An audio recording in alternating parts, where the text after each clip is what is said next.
Independent School District is called to order at 6:32 p.m. This is the regular monthly board meeting being held on March the 22nd, 2022. We have a quorum with all members present. Please join me in a moment of silence to observe as you feel appropriate.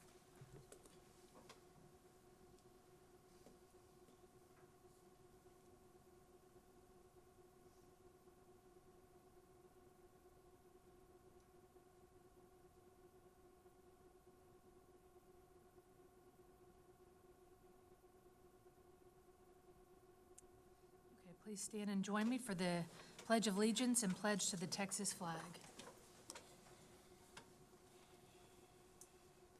I pledge allegiance to the flag of the United States of America and to the republic for which it stands, one nation, under God, indivisible, with liberty and justice for all. Honor the Texas flag. I pledge allegiance to thee, Texas, one state, under God, one and indivisible. Okay, Dr. Nivens, are there any recognitions this evening? Yes, ma'am, Madam President. We do have a few recognitions. I'll turn it over to Ms. Sonia Cole-Hamilton. Good evening, Madam President, Board of Trustees, and Dr. Nivens. Lamar CISD is proud to present to you our state medalists in both wrestling and swimming from this winter. The following young men and women completed their seasons at their respective state meets. They and their teammates proved to be some of the best in the state of Texas, thanks to their hard work, perseverance, and commitment to excellence. We are honored to be joined by the dedicated and proud coaches of these athletes as well this evening. I'm going to call the students and the athletes up and the coaches, and then I'm going to read some more of their accolades. From Foster Wrestling, coached by Scott Kimball, we've got Maddie Canales, our gold medalist.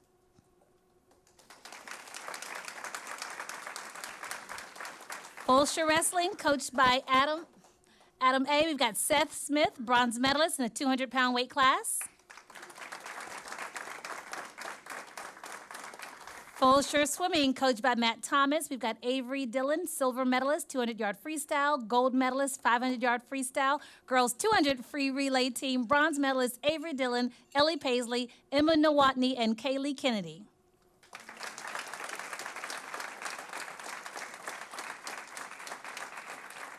So let's start with our Fulshire Charger Wrestling program, and you all may come to the front. Our Fulshire Charger Wrestling program was on the state podium this year when junior Seth Smith claimed the bronze medal in the 220-pound weight class at the 5A state championship. Seth won his third-place match by sudden victory with a score of 7-5. Seth has claimed 2 medals and 2 trips to the state tournament. Seth and his teammates are coached by Coach Adam.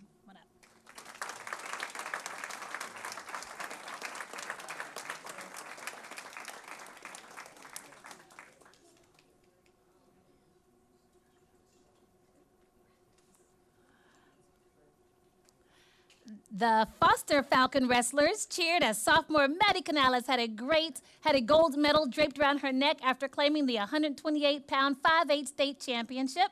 Maddie has only lost 1 match in her high school career and traded her bronze medal from last year's championships in for a much shinier gold piece this season. Maddie and her Falcon teammates would like to be penciled in on the board's calendar for next year as they finish 6th, but next year we anticipate a much higher finish, and they have their eyes set on a team title soon. The Falcons are coached by Scott Kimball.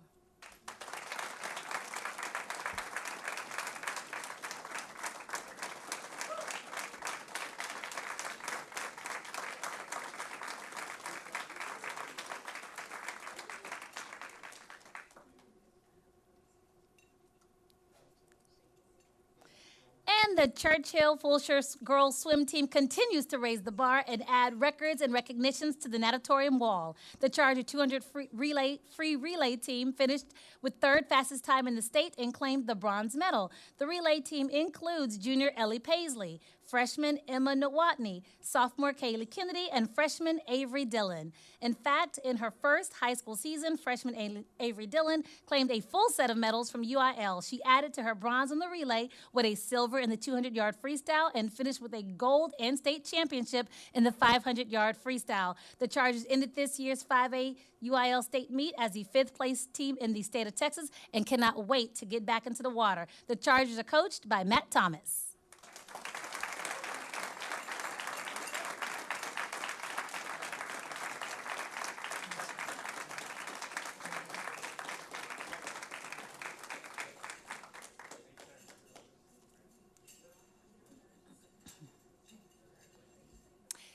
Are the parents of our athletes here? Would our parents please stand?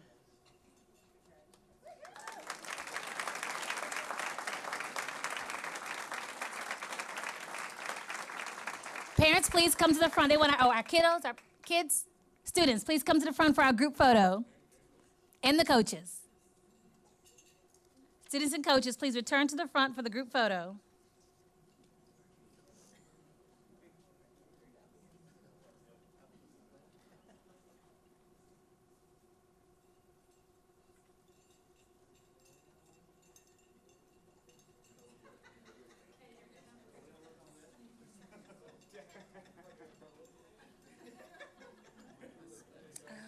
No, we're plugged in. We're plugged in.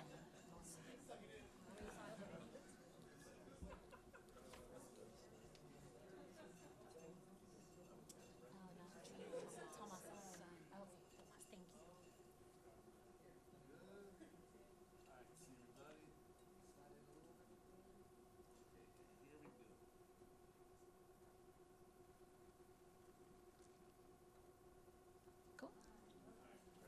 Congratulations, everyone.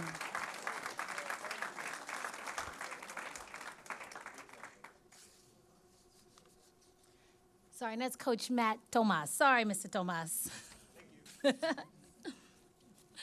Okay, tonight we're also recognizing Foster High School visual arts student Mia Huckman. Mia, please come on up here. Mia's painting, Partners in Time, was selected as a 2022 Houston Livestock Show and Rodeo Reserve Grand Champion in the School Arts Division. Now, on Sunday, March 13th, Mia's painting broke a world record by selling for $265,000.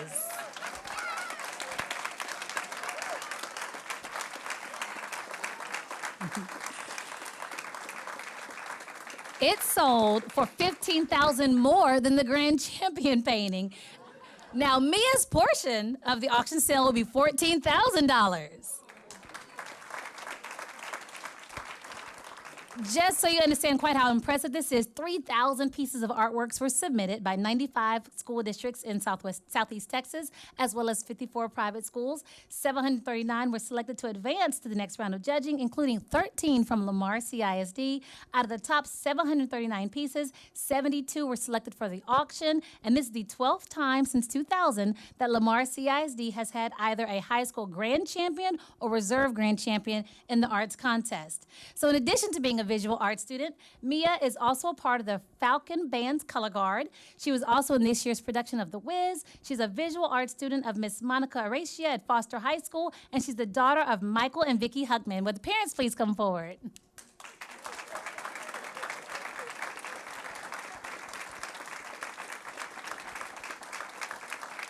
Mia, you can shake everybody's hand, and then we'll do a group photo.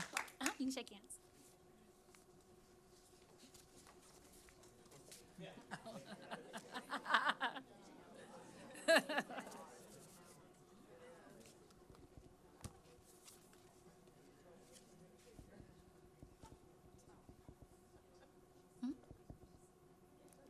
Okay, let's do a quick group photo, please.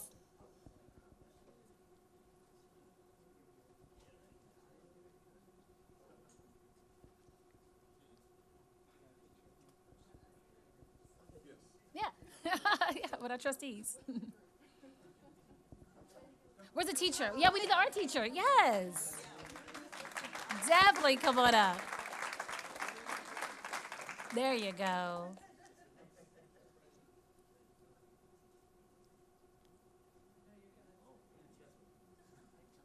Got him. Okay, everybody big smiles. Got it? Cool, all right? Thank you so much. One more round of applause for Mia.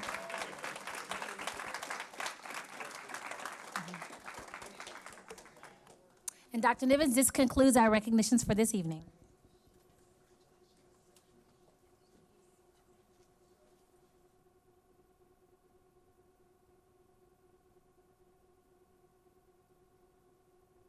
Oh, sorry, there we go, thank you. Are there any introductions? Yes, there are introductions. I'm still wild about $265,000. I know, right? Ms. Music, please come up. Good evening, Board of Trustees, Dr. Nivens. So I want to introduce to you today Kevin Croft. So we've got a familiar face, going to take on a new building. Kevin Croft is a May 2007 graduate of Schreiner University with a bachelor's degree in English. He received a master's degree in 2008 in educational administration from Schreiner University. Mr. Croft has 14 years of experience in education, including 5 years of teaching experience, 6 years as an assistant principal, and 3 years as a principal. Mr. Croft is currently serving as the principal at Polly Ryan Middle School. And he is joined today by his daughter, who's by his side, and then he also has his son here. So Mr. Croft will be the new principal for Phelan Elementary.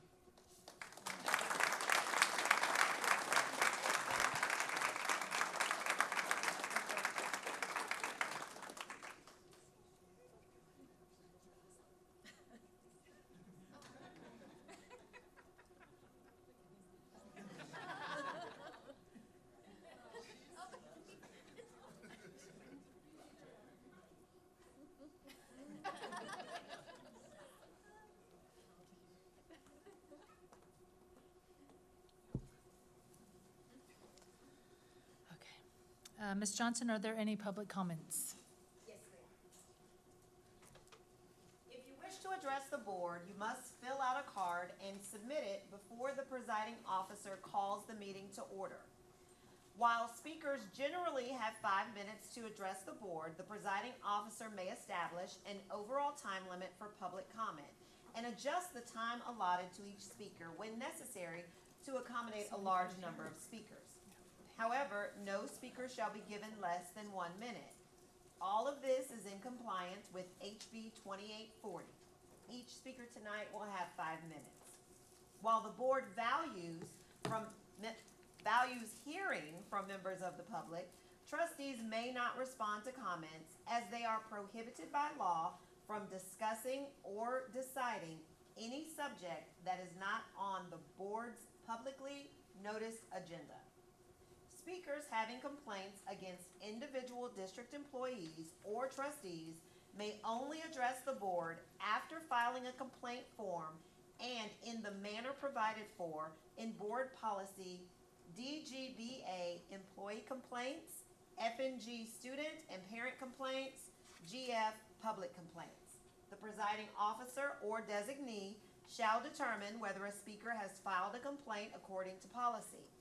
Any speakers who complain of individual district employees or trustees during public comment will be directed by the presiding officer to stop addressing the board and will refer the speaker to the appropriate complaint policy.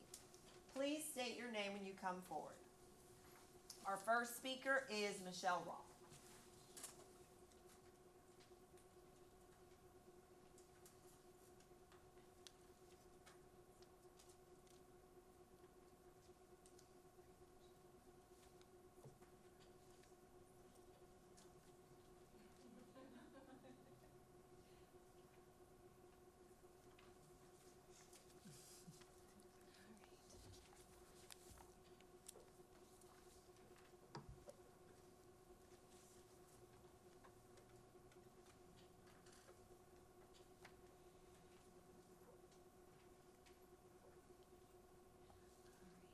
Good evening, my name's Michelle Roth. I am here to again address the board about the rezoning of Summer Lakes from Arredondo Elementary to Williams Elementary. I have gathered some additional information since the last time I was here last month about why we should not be rezoned. Some of the main points, I know I did email this information to you guys as well. I put together a survey, tried to get it out to as many people as I could. I was unfortunately not able to go door to door like I was the last time. We had some illness in our family and I didn't want to pass that along. But after the conclusion of this survey, I have found that the vast majority of the owners who did fill out the survey said that this is one big reason that they would move out of our community. So out of 56 people, 41 people said this decision would cause them to move. Our subdivision has 1,000 homes in it. So if you put that out there, that's 72.3% of the homes, 723 owners of homeowners in our subdivision that would be willing to move, if that's accurate data based on this small number of the people that I was able to get. However, I mean, even if a quarter was willing to move, that's 250 people, which could affect the schools in many different ways. One, I mean, you're taking children out of the subdivision, which could affect Lamar's state funding because you won't have those students there. But it would also present a hardship to our community because that many people moving out of the community at once will definitely damper our community and others wanting to actually move into it. The other reasons, some of them that I have here, there's a new commissioner that was just voted in that is now taking over the Benton Road project, which we don't know whether or not he's going to keep the same agenda with that or not, if it's going to stay on par for what the project plan is, which is about a year to 18 months from my understanding before it's complete. So there's the traffic issue that we discussed before, but now there's another kink in that. We also have the separation of our community. We are Summer Lakes and Summer Park together. Summer Park is staying at Arredondo, but the way that this was voted was that Summer Lakes would then be going to Williams Elementary. So you're dividing our community up. So we won't have that unity anymore. Another reason that we need to look at this again is the instability of our children's learning. It could potentially create a negative effect on their educational growth and how they learn, having to switch from place to place after already going through 2 years of a pandemic. They're already compromising enough, the children are. Also, the fact that I found that our subdivision has been rezoned multiple times over the last few years. It seems like our subdivision is being targeted, that we're constantly being the ones shuffled around, whereas other communities aren't. And then also something that came to light tonight before I got here was that at Williams Elementary, they are on the maroon track, which is, I believe, Ryan, Redding, and George Ranch High School. And even with this change, Summer Lakes will still be on the silver track, which would then separate our kids yet again. So they're going to Arredondo now. They're getting separated from all of their friends and everybody there to get moved to Williams. Then they're going to get separated from all their friends at Williams because they're then still going to be on the silver track, which is right in Randall. So I feel like this is just, it's not been handled very well. I feel like that, you know, what came out the last time that you guys did this rezoning in a different manner, that, you know, we have to look back at this. We have to get the community's input on this. We can't just go based on, you know, just the parents who are involved in the elementary school level at this point. The community needs to be able to make this decision as a whole. Thank you. Thank you. The next speaker is Heather Statzer.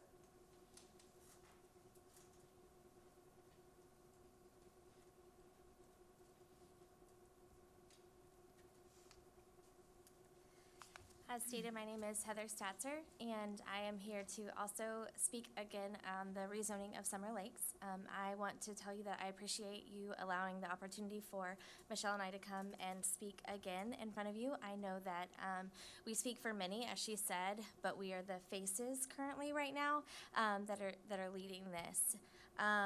She touched on many of the things that was going to be brought up on mine as well.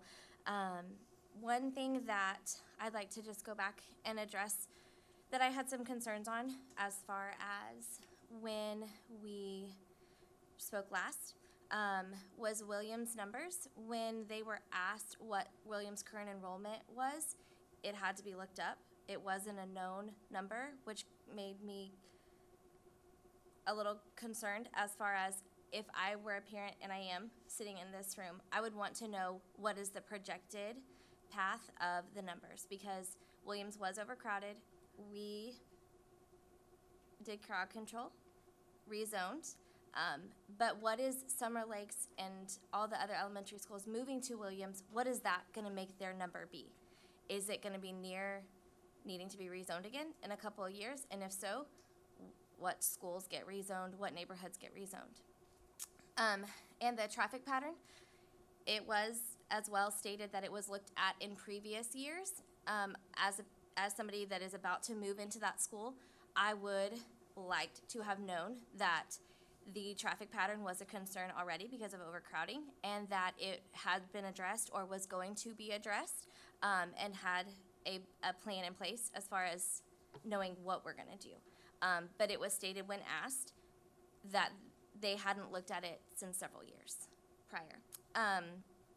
As well as the communication of it. I know that there was an email sent, and I am not the most savvy person as far as understanding a map. My husband tells me that I am coordinating, like, geographically the worst person to know where I'm at. However, I think that in doing so, it would have been nice for the community to know that it was being done differently. Maybe then, I know I would have looked at it in a different perspective. I would have came at it from a different direction of knowing that, and I respect you guys. I know with new leadership comes hard choices, right? And making hard decisions for the future and for the better. And I'm not a mom that comes and makes my child, I don't shelter my child from hurts and pains. I really try not to. But I'm speaking to you tonight as a parent first, but also somebody that's invested in Lamar. Us being in a pandemic is by no means a secret to anybody. I have invested my time and my energy and my heart into Arredondo Elementary when there was no subs available. Today, this morning, I am there at 7 a.m. because we needed bodies up there. Why was I able to get there before some of my other team? Because I lived in Summer Lakes.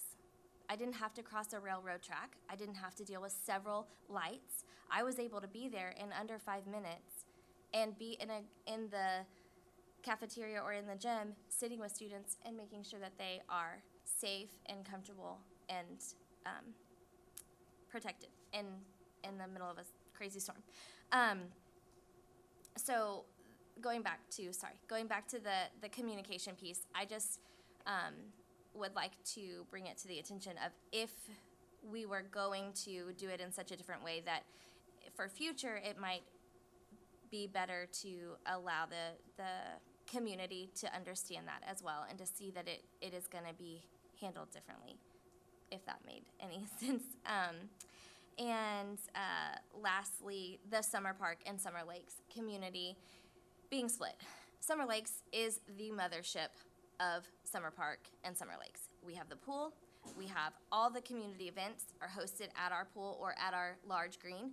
And you, again, as Michelle stated, are asking us to remove friends, remove peers, remove things that children have had removed for 2 years, are just now regaining to be stripped away again. Our mental health of our children are important. And I think that is something that needs to go into play. I have sat in my living room, I have sat in my laundry room, I have sat in my home, in various areas of my home, crying real tears with my second grader who's afraid that she's not gonna get to be with her friends again. She lost it in kindergarten. She didn't really have it in first grade because of the protocols, necessary protocols. And then just now is she getting to experience what school's like, for that to be stripped away again. I thank you for the time and the opportunity to come and speak to you. Thank you. Our next speaker is Dee Dee Sullivan.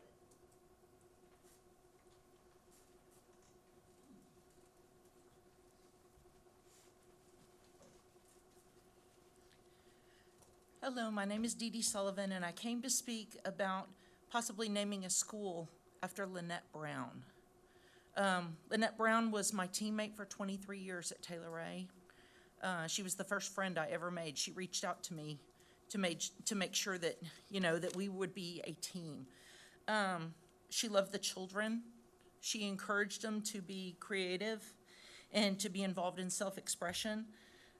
She loved creating lesson plans. She enjoyed making lesson plans because she made lesson plans that made the kids think and the kids learn, and the kids were very involved and knew all of the different parts of art. It was very important to her. She was absolutely an exceptional teacher. just top-notch. Like I said, I was a teammate of hers for 23 years. And she was always reaching out to all the other teachers. She wanted to help the other teachers. She wanted to help the new teachers. You know, how can I help you? You know, what about this? What about this? And making suggestions. She was just amazing. She worked really closely with the school administrators. She was in their office. She was in their ear. She was giving suggestions. She was taking suggestions. She was also always welcoming people. She taught at Taylor Ray Elementary for about 25 years. She was there for a very long time. We were there for so long that we started, the parents of our kids, it started to be that we had taught the parents. That it was, you know, it was such a long amount of time. Past students still talk about her fondly and about her lessons. She loved being a mother to her 2 kids. She was a great mother. She was always a team player.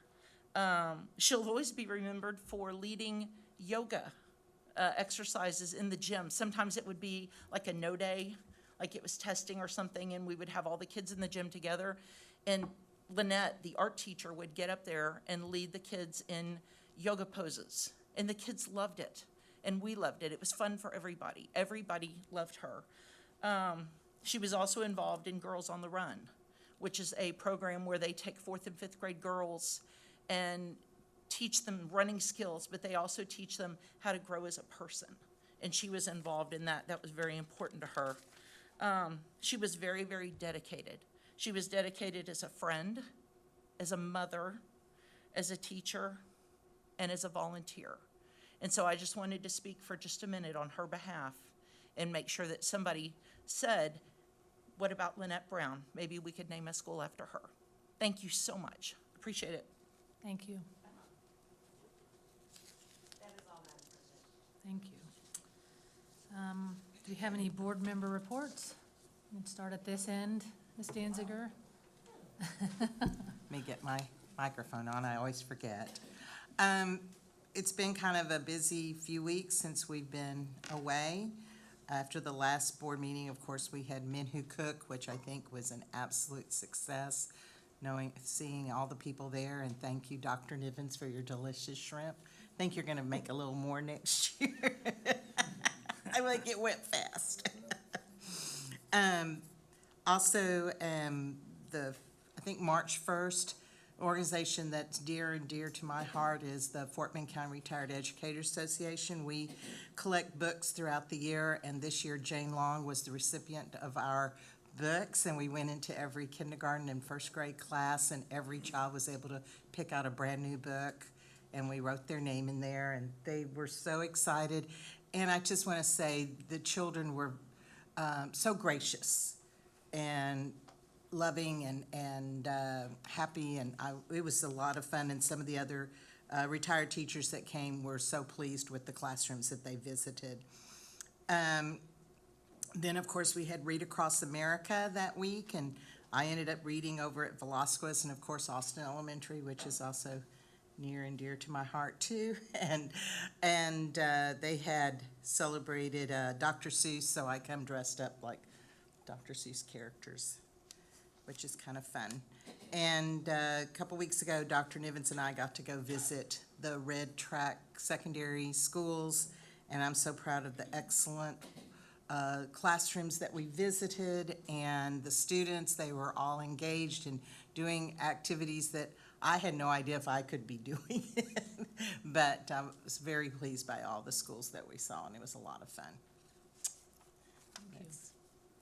I'll mention 2 things that I've done since the last meeting. One was attend the International Festival at Arredondo Elementary, which was fun. It was the day before spring break, and I got to see folks from all the way from Pakistan to a man wearing a kilt in the setup. So it was a wide variety of folks. The other thing, on February the 25th, I went to the George R. Brown Convention Center and was a judge for the DECA competition, DECA, and this is a competition where students from 4 of our high schools participated in with other students from around the state. And I was there as one of the judges of entrepreneurial projects by other high school kids from across the state. So I got to be one of the judges, and I appreciate the invitation to that. So was a good thing. Andy? Let's see, I did get to take in some one-act plays at Foster, and I did read over at, is that Velasquez? At Velasquez. Trying to think, it seems like we've been gone for a while. I It think that does, was it kind of, I does. think that was it for this month. But it was good. Yeah. Men Who Cook. Men A Who lot of us Cook, went to the yeah. same things, yeah, Who yeah, Cook. yeah. That's about it. All right. Yes, I have something, a couple things. I spent one morning, Friday morning, out at 1621 and just got to hang out with the students and took donuts out to them and just got to hang out in that beautiful space. And Edgenuity was down that day, so we just got to hang out and talk. And Dr. Smith and Mr. Torres and their team and all the teachers there are doing a fantastic job. And the students were bought in and excited, and they were like kind of bummed they couldn't do their schoolwork, which was awesome. So it was kind of backwards, but you know.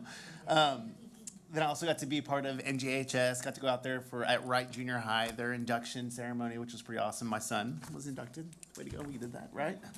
And then also got to be a part of the SHAC committee and all that. And so being on the SHAC, I'm a non-voting member, represent the board on that. And my first experience with public school systems was at our previous district, and it was on the SHAC. And so for anybody and anyone, there's spots available to be on the SHAC. We always need more people. Also want to put a challenge out to the males and the men and all that to be participants of that. There are only 2 males that come to the SHAC, myself and our Assistant Director of Athletics, Coach Gebhard. So we definitely need more people to speak into that. It's a great opportunity for our community to get involved in what happens in our schools and all that. It's a great onboarding step. I was able to attend several of the things we've already mentioned. It was a good time. We also, you didn't miss out on the cupcake wars that we got the judge. Cupcake Wars. Those were nice. Amazing. At Wright Junior High, that was very fun. I ate 12 cupcakes. But I only had a bite of each one of them. In like 30 minutes, less than 30 Yeah, like minutes. it was, and I don't even really like cupcakes, so, but they did a really good job. So that was, do what? Yeah, I had to check my sugar levels after that one. I was able to watch Dr. Nivens in action with the PTO and Fort Bend Chamber events that he held, and so it was great. I really appreciate how much he's reaching out to the community and trying to get everybody involved and on board. And like a lot of got to read at Velasquez, a lot of different fun events, so it was a good month. Dr. Nivens, do you have any reports? Yes, ma'am. Really briefly, along with everyone else, had a great time at some events. Thank you, Ms. Danziger, about my shrimp. My son wouldn't eat it, but everybody else did. So that's always good. It's always good. But he don't think his dad can cook. Two main things though. One is I had a chance to read at Velasquez with Dr. Henry and her campus over there, and I read to some pre-K babies, and it was the most fun I've ever had. And they were so engaged, and one young lady said, "This is the best story I've ever heard." And those, y'all know I'm a big crybaby, and I almost lost it. And so, but anyway, I didn't. And that was a great time, and so I appreciate Dr. Henry and her staff for putting that on and inviting me to that.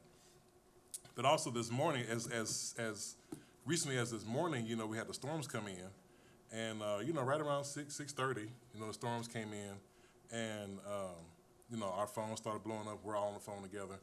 And we're talking about, you know, do we need to delay? And we're like, well, it's too late to delay. And so I talked to some staff members, and they were like, it's too late to delay because parents are already dropping their kids off. So we need to make sure we have people at the campuses to receive students. And so I'm just so proud of our staff because they said we need to get out in the weather because we have parents out there already dropping off their kids. And we could have easily said, no, you know, we're just going to hold up and wait for my own safety. But we have staff members in our district who did that. And I just bring that up because, you know, a lot of folks just don't know what our principals and our teachers and our counselors and our teacher aides, our bus drivers, our child nutrition workers, they just don't know everything they do for our students. And they put themselves on the line just to go out to make sure that when mom is taking her kid to that school and it's raining cats and dogs, that somebody is there to receive them so mom can go to work and dad can go to work.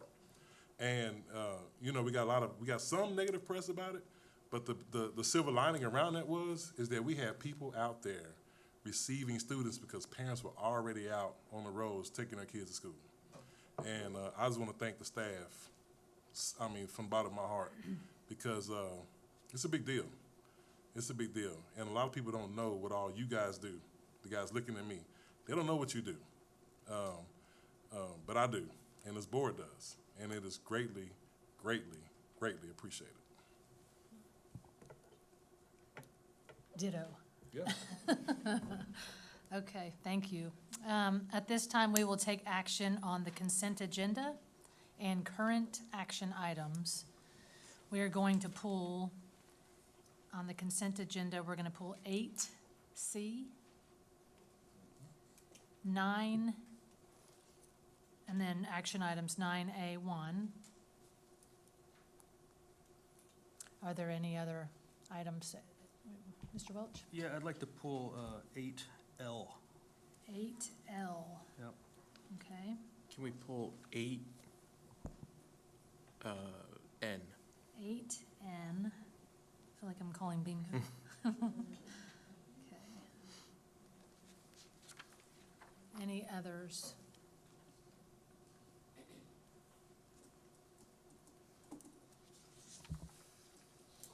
Okay, so do I have a motion to approve the consent agenda and action items with the exception of items 8C, 8L, 8N, and 9A1?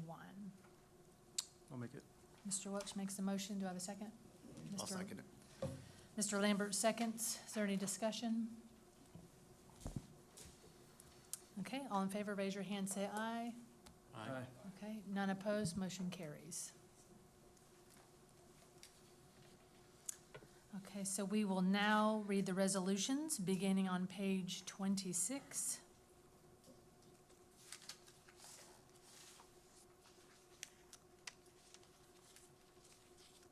So, your first, yeah.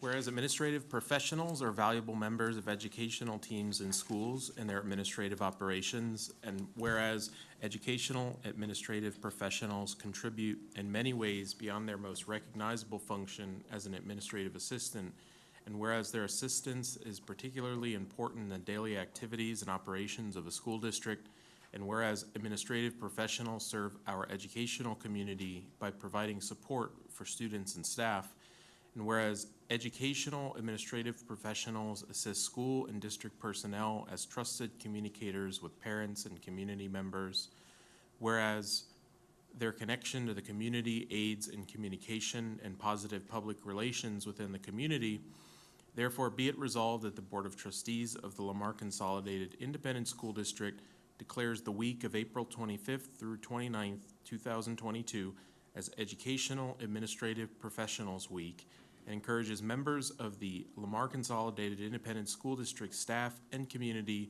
to express appreciation to our educational administrative professionals.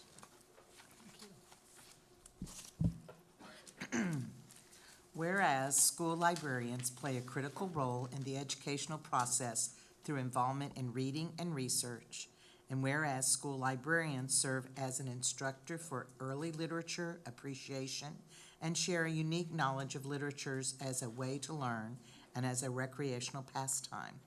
And whereas school librarians serve as a resource director for each campus as well as provide instructional support for teachers and students. And whereas school librarians teach students to use research as an extension of the learning process that will help students throughout their educational career. And whereas school librarians play an important role in curriculum development, textbook selection, and review of instructional materials, and whereas school librarians maintain a knowledge of instructional technology and educational programs that serve as a resource to students and staff. Therefore, be it resolved that the Board of Trustees of the Lamar Consolidated Independent School District declares the week of April 3rd through the 9th, 2022 as School Librarians Week and encourages all members of the Lamar Consolidated Independent School District staff and community to express appreciation to our school librarians. Adopted this 22nd day of March, 2022. Whereas parents and family involvement in children's lives is critical to their success as children and adults, and whereas volunteering is one of the most important aspects of parent involvement, and whereas volunteers are invaluable to our schools, teachers, and students by greatly extending and increasing the district's resources. And whereas the goal of Volunteer Appreciation Week is to bring a greater awareness and demonstrate appreciation for the many hours of labor provided by the volunteers in our schools. Therefore, be it resolved that the Board of Trustees of Lamar Consolidated Independent School District declares the week of April 18th through the 22nd, 2022 to be Public School Volunteer Appreciation Week in the Lamar Consolidated Independent School District, adopted this 22nd day of March, 2022. Thank you all. Okay, so we will start with agenda item 8C. Let's see, that is on page 22.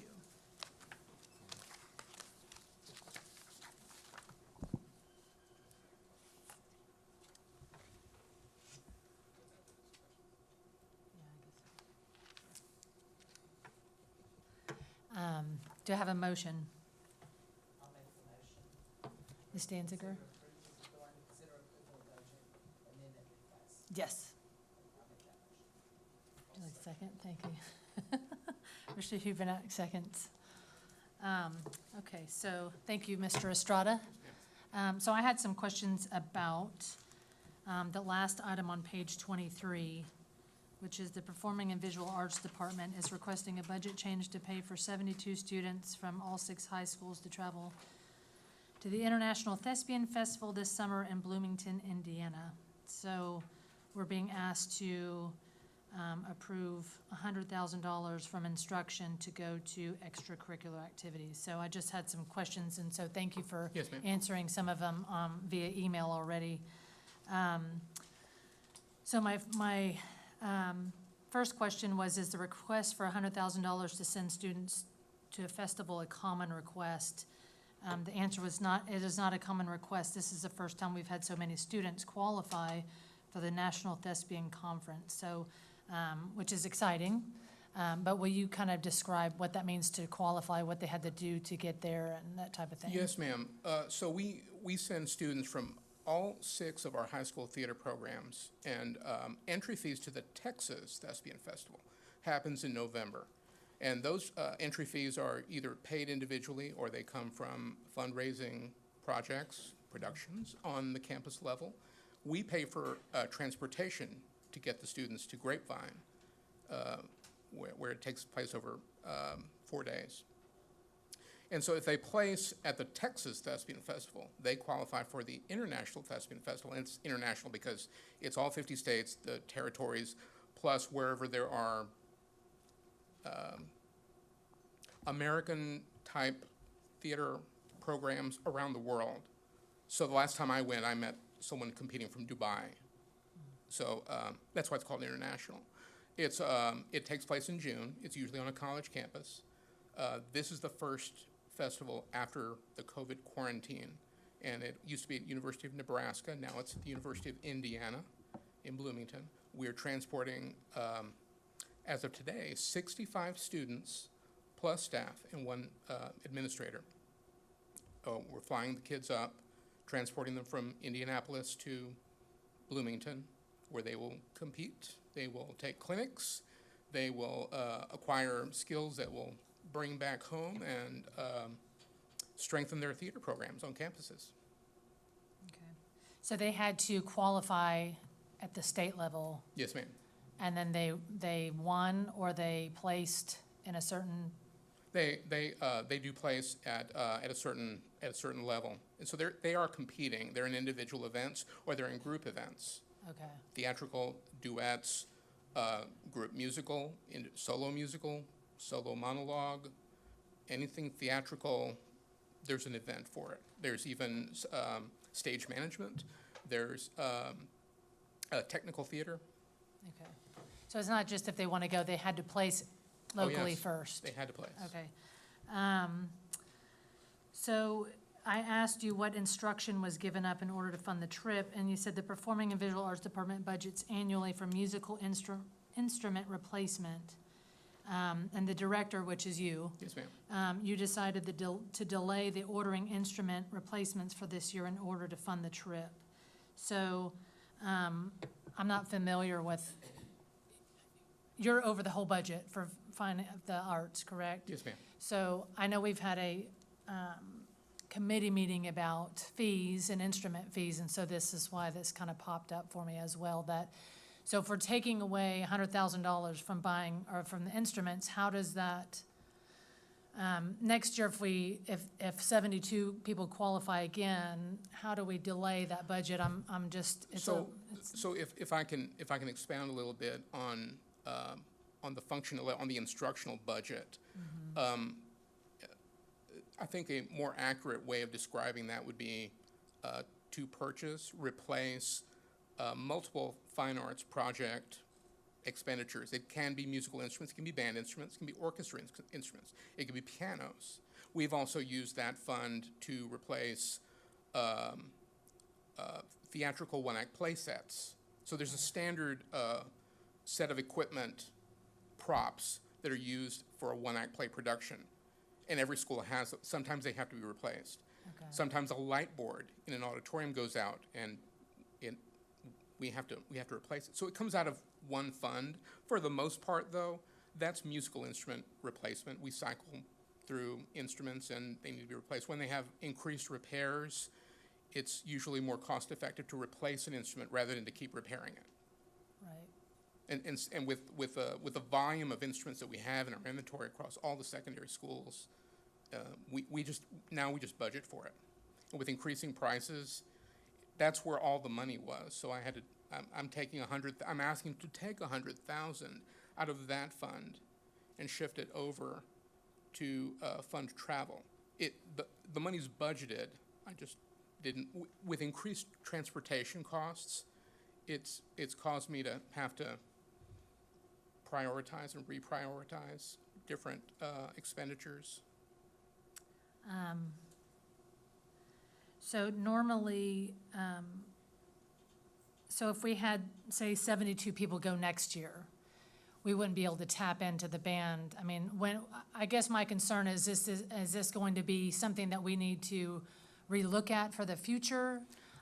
You know, and because if we're gonna have a lot of people qualify, or how we, do we ask for fees or something towards, I guess, renegotiate the budget if we're gonna have a lot of people qualifying, which is fantastic, right? And so, but at the same time, I'm leery of taking it out away from band to do something that is probably a growing thing for us, especially adding more high schools and so. Well, as we move forward in the budgeting process, we learn from the experiences that we have and we adjust accordingly. So, and then increased travel costs. We took 2 bands to the state marching band contest, and transportation costs were higher this year. Cost of charter buses, cost of overnight hotel for that many kids. So there were some unexpected expenses that caused that extracurricular travel money to be depleted at a rate that we weren't expecting. So rather than ask for an additional allocation, I'm just asking if we can move the money from where we have it, where it's still unspent, and move it instead of having to bust the budget. Okay, thank you, yes. So, Mr. Estrada, I think what the main question is, so for next year, if we have more students qualify, what do we learn this year to help us budget for next year? Like, are we gonna continue to move money from instruments, or will we put in the budget next year expecting? I expect that we're gonna budget accordingly, because I think we're gonna continue to have lots of success. And as our theater programs are improving, we're gonna qualify more kids.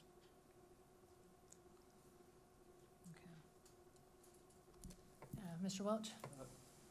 So You have a travel budget to take the kids to the state competitions and the different things, but it's been depleted faster than the district anticipated. That is correct. Is that partly because of fuel costs, or are there other factors also? Mostly it's transportation and travel costs. And we had more success this year. So we have a lot of buses, everybody knows about that, but whenever you go on these trips, you also charter buses, so we don't use the yellow school buses to go to San Antonio. Is that correct? That is correct. And why don't we do that? Because Well, it's not a long trip necessarily. it's the length of the time that the buses are being used. So we would be taking school buses out of service I see. for 2-3 days. I see. So it prevents a hardship in the local district while we're performing and competing in San Antonio. Ms. Danziger? Of the students that are going, do they have any out-of-pocket expense that their parents need to be aware of, or do we cover everything with? We typically try to cover everything. There may be a meal on the way and a meal on the way home, but they're in college dorms, so they're eating in the college dining hall. Everything's covered from the time they get on campus to the time they land here. That's good. In the past, I know we didn't participate in this because of COVID previously. How many kids have we taken in the past years, out of curiosity? The number ranges. It's Yeah. been when I first entered this job, it was 20 in the 20s. As our programs have grown Yeah. and we've gotten better, that number's climbing. The last 2 years that we had an in-person festival, I think the most we'd ever had was 59. So this is a great success for our district. It's a good problem for us to have. Yeah, Yes, this ma'am. is something that we should be extremely excited about, and we should be honoring our theater programs. And there are kids that, they are paying. They're paying to compete at the entry, at the Oh, Texas yes. state level. Yes. And that's a tough competition. It's the And- largest state festival Yes. in the system. And the 'cause it's theater Texas. kids do pay up front. They pay a fee to be in the theater programs. They pay for the state festival that they go to, and they pay dues, and they pay everything else. So for us to be able to send them to this if they qualify, I think is a very good thing that we're able to do. So that's my opinion on it. Thank you. I think it's good too, it just when it says it comes out of Yeah. the band, just think we need to- I just want to make sure that we don't hear from the band saying where did $100,000 go, right? Because I just want to make sure that Well, we're, it's like anything else, you have to prioritize, and when the funds are there, we have a prioritized list every year, and the top of the list goes first, and sometimes we have, just like in your own budget at home, sometimes you have to push those back. I'm moving that 100,000 all the time. I mean, yeah, it's Well, really. not that much. No. 100,000 here, 100,000. I mean. Any other questions? All right, thank you. I Thank you, appreciate ma'am. it. Okay, we will vote. All in favor, raise your hand, say aye. Okay, none opposed, motion carries. Okay, next is item 8L. Thank you. Mr. Welch? Yeah, Oh, wait, I guess we should, we need to, sorry. Do I have a motion to just, I'll make a motion. Mr. Welch makes a motion. Do I have a second? Mr. Hubenak seconds? Okay, thank you. I sent this question to the administration beforehand because I thought it was, I wanted to have the answer, but I also think it's worthwhile to put this in public.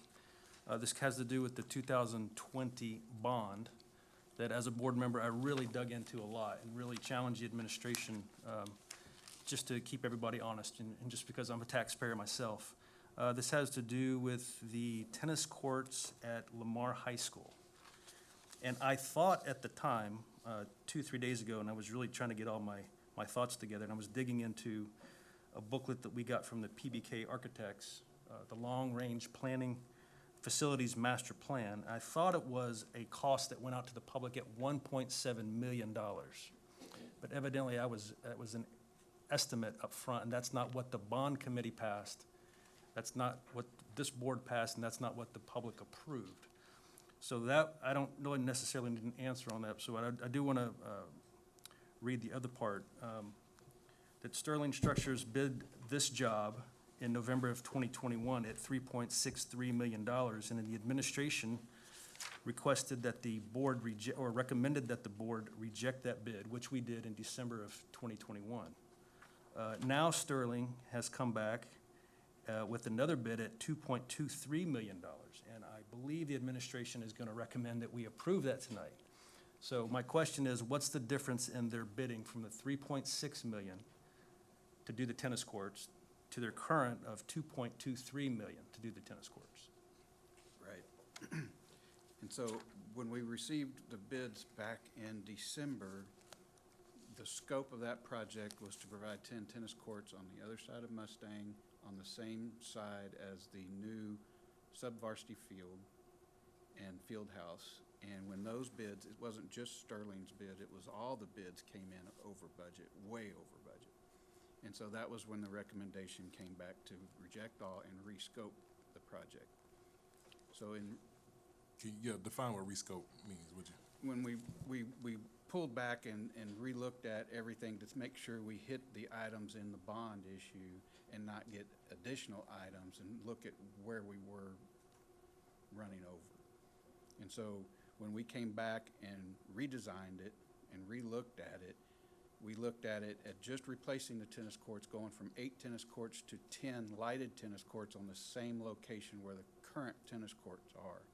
And that's when the bids came back, and Sterling is the one recommended at the 2.3 million. Does that answer your question? It does. It does answer my question. Do you have the number of what it went out to, the estimate to the public, and what the public approved? What went in the bond was $2.7 million, $2,798,007, which included construction costs and all soft costs, which is your design, your architect, your geotech, your material testing, the whole shooting match. What Sterling's number is just construction of that 2.7.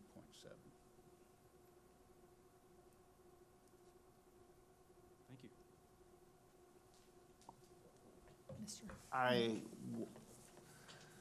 What about the tennis season, the programmatic side of things? Like for Lamar, where will they play? Will they have to play all road matches? The junior high courts, right now the junior high uses the high school courts, so the junior high courts aren't capable of hosting matches of teams, and the locker rooms that were built for the tennis team over on that, will they not have access to that because of now it's on the opposite side? That money that was invested in that at the beginning of the bond for tennis and the coach's office and all that, what does all that look like? And Nikki's here, Ms. Nelson's here, the athletic director, but all of our secondary high schools the junior highs use the high school courts, and that's why we were going from 8 to 10, so that it was for the whole complex. Right. Currently, our 3 oldest complexes have separate junior high courts, and our 3 newest, they're combined, and that's what we're moving to at Lamar. The new complex at Lamar, when we designed and built it, we attempted to create locker rooms with enough space in them to house potentially soccer, wrestling, and tennis. It's 1 boys' locker room and 1 girls' locker room. They're not designated by sport. There's a boys' coach's office and a girls' coach's office, again, not designated by sport. And so currently, the tennis coach at Lamar has an office space at Lamar Consolidated High School, and there's a girls' tennis locker space and a boys' tennis locker space. They've just got the flexibility now to put those tennis lockers in the new complex or keep them somewhere in the current complex based on what works best for them as a campus.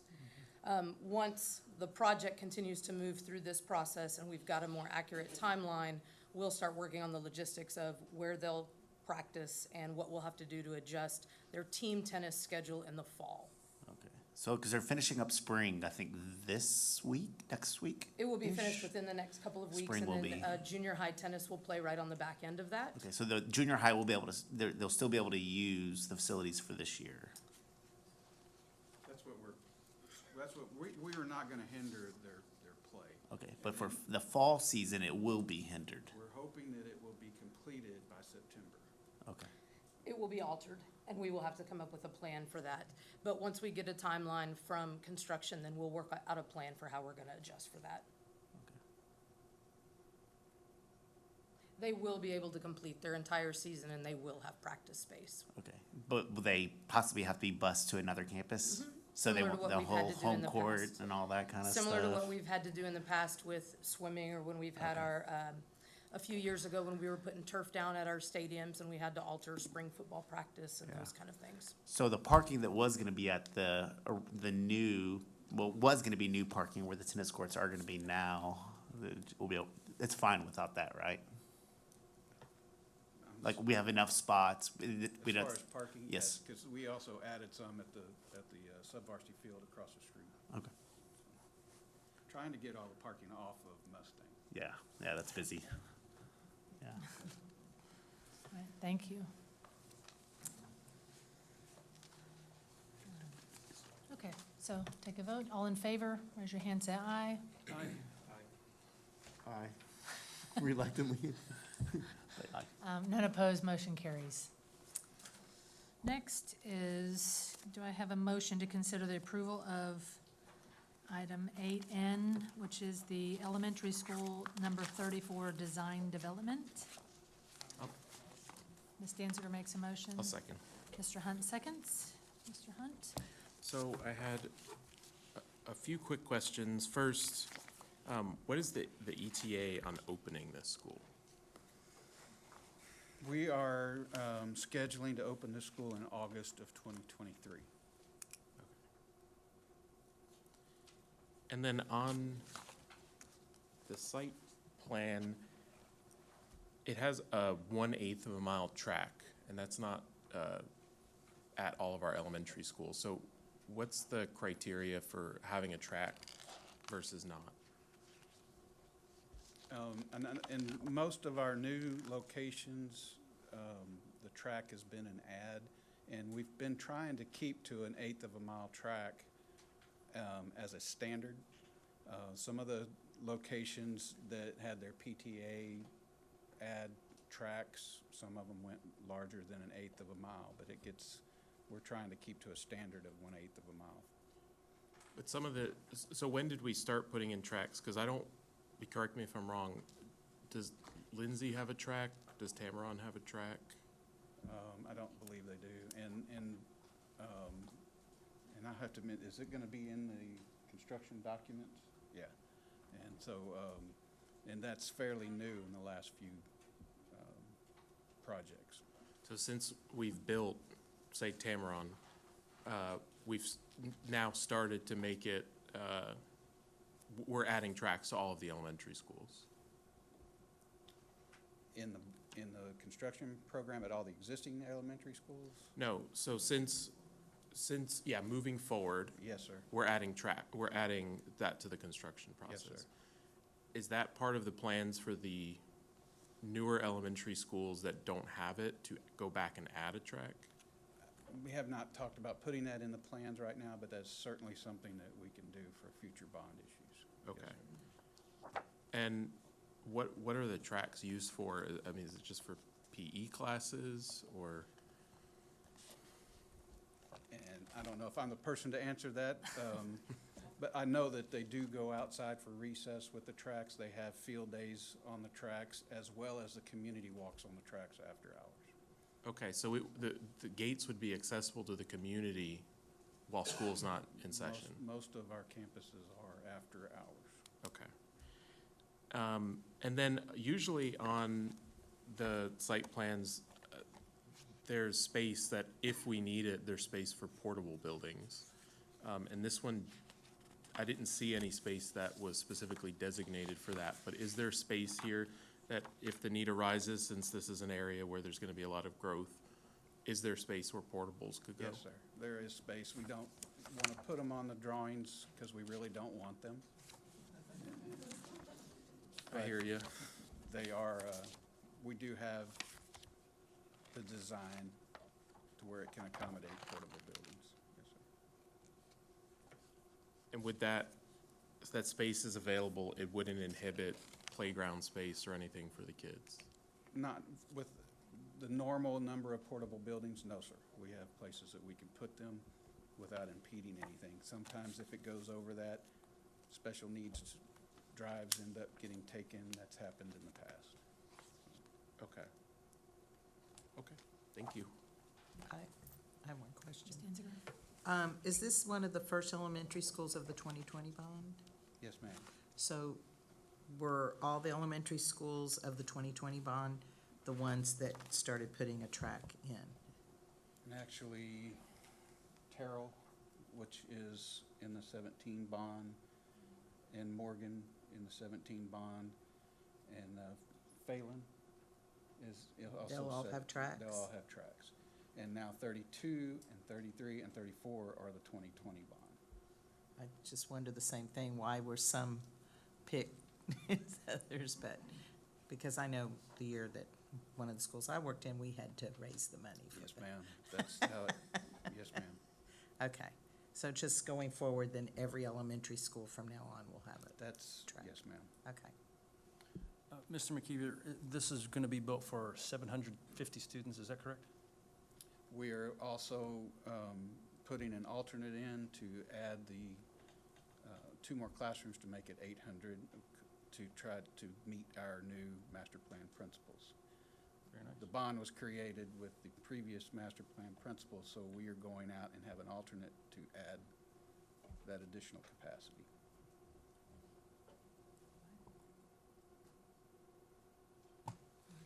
Can you explain alternate bid, regular bid, and original bid, and alternate bid? Explain that. Sure. We have, normally when we go out, we'll have a base bid, which is everything we must have in the base bid, and then there'll be an alternate. And an alternate means the contractor says, okay, if you want to add 2 more classrooms, then it's going to cost you this much. So alternate bid will be this much more than the base. And so you can, when it comes in, then if we have enough funding, then we can take alternate number 1 or alternate number 2 or alternate number 3 with the funding that's available and how the bids come in. Does that explain that? Like add-ons, yeah. They always trying to get you, yeah. So basically, it's an option. And so, our base bid will have everything. It'll be the 750 students.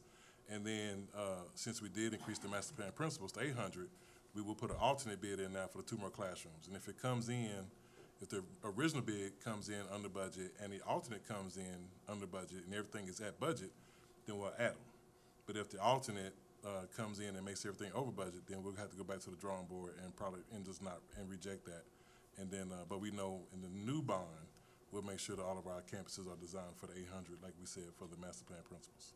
So right now, we're just trying to go back and see if we have the funding to be able to add that now. And so that's what the alternate bid does for us. Any other questions? Okay, all in favor, raise your hand, say aye. None opposed, motion carries. Okay, next is item, let's see, where are we, make sure here. Thank you, yes. Consider the approval of instructional material recommendations.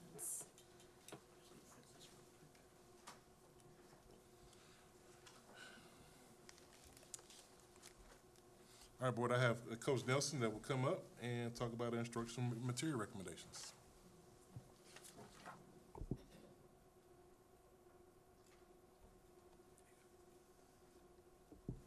Good evening. In April of 2020, the State Board of Education issued Proclamation 2022, which went in line with their release of updated health TEKS, which take effect next school year, K through 12. This past summer, in the summer of 2021, during the legislative session, the Texas legislation charged the School Health Advisory Councils, or as we know them, the SHACs, with making a recommendation to our local school boards with the health instructional materials we would like you to approve for us to use in our health classrooms. Our shack reconvened in personal meetings this fall after our COVID year of meeting online, but we found some benefit to having those online meetings as well, as it allowed more faculty to be involved without having to miss class, and also allowed more parents to be involved without having to leave small ones at home or leave the workplace. So we continued with webinars as well as in-person meetings when we reconvened this fall. We met in October, November, and January. We met in November a week after the State Board of Education approved their final set of instructional materials for consideration. And the Lamar CISD School Health Advisory Council recommends the following for grades 6 through 12 when it comes to health instructional materials. This is the one set of instructional materials which was also approved by the State Board of Education for being 100% in compliance with the TEKS the new TEKS, which will take effect next school year as well. Our conversations also continued as we talked about what we were going to do for our K through 5 students and how we were going to ensure that they received health instruction. And we will be meeting this summer with those involved in providing that health instruction, including some of our child nutrition, science educators, counselors, to make sure that we spread those TEKS out to ensure that our little ones get that health instruction as well. And we will continue providing our health resources on the SHAC website as we have in the past for parents and educators. Any questions? Thank you. So I was able to appoint, well, I was going to say thank you, one of our board members. So Mr. Lambert was a participant at the SHAC meetings, and he's our board representative, so I'd like to hear from him as well. Yeah, being on the SHAC and in this position, I'm a non-voting member. So whenever they were having their discussions and all that kind of stuff, I just had to sit and observe and all that. And after going through the health curriculum that the state has recommended, for me as a dad, that was my first thought of, okay, what am I going to have to explain? Or what do I support and all that kind of stuff. And so through the curriculum and everything in there, I feel comfortable and safe allowing my own children just to go through this class and all that. And one thing that was kind of in LCISD and everything, it's health is not a requirement for graduation. So when I asked Coach Nelson about this, she told me that only 4% of our high school students actually take health. So for me, that's kind of shocking. And then it's split up by semesters.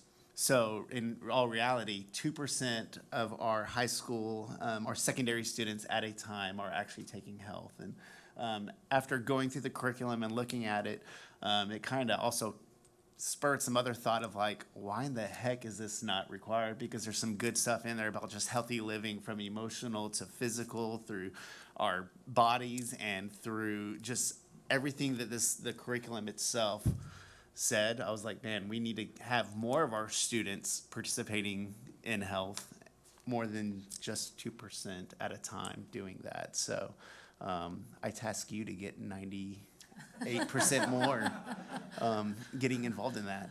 Sure, I'll get right on that. Thank you.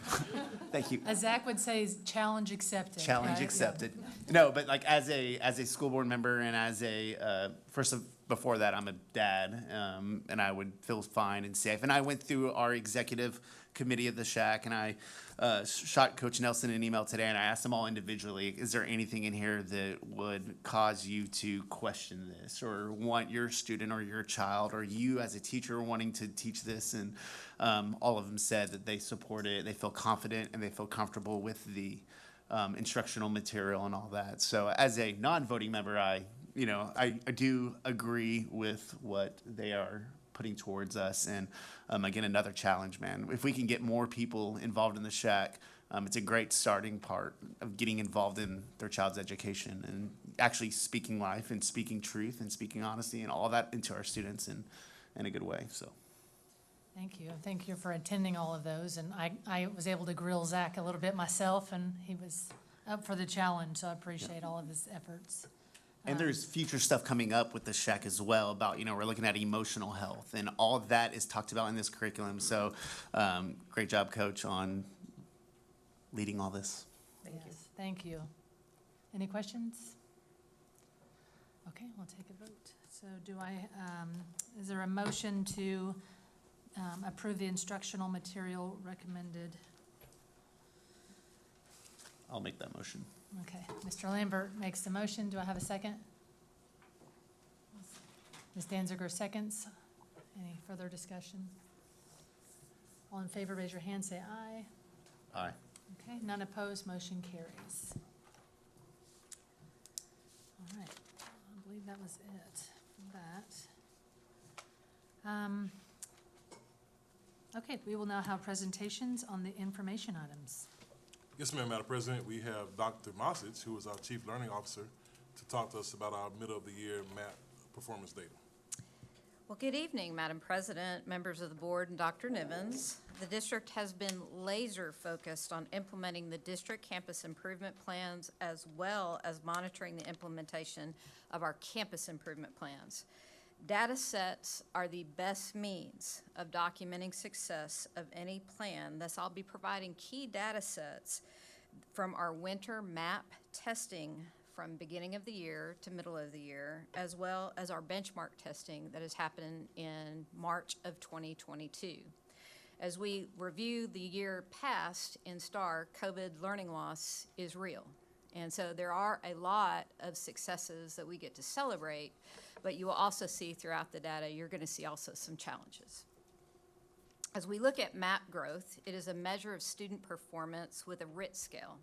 It is the most stable, mature scale in the industry, which gives you an accurate measure of student performance regardless of whether they're performing on, above, or below grade level. We can see the growth of all of our kids, because it's an adaptive test. We assess at the beginning of the year, the middle of the year, and at the end of the year. And as I proceed with the presentation, anything over a 3 statistically in this data set is to be celebrated. Norms were published in 2020, and so before they published that report, they were looking at score sets in the 2017 season. So all of the norms that you're going to see that are highlighted are pre-COVID norms. School level norms provide a context for comparing grade level achievement and growth in a single school relative to other schools across the nation. So what you see here across the area is a consistent +3 across the board as you look at 1st through 7th to 8th grade.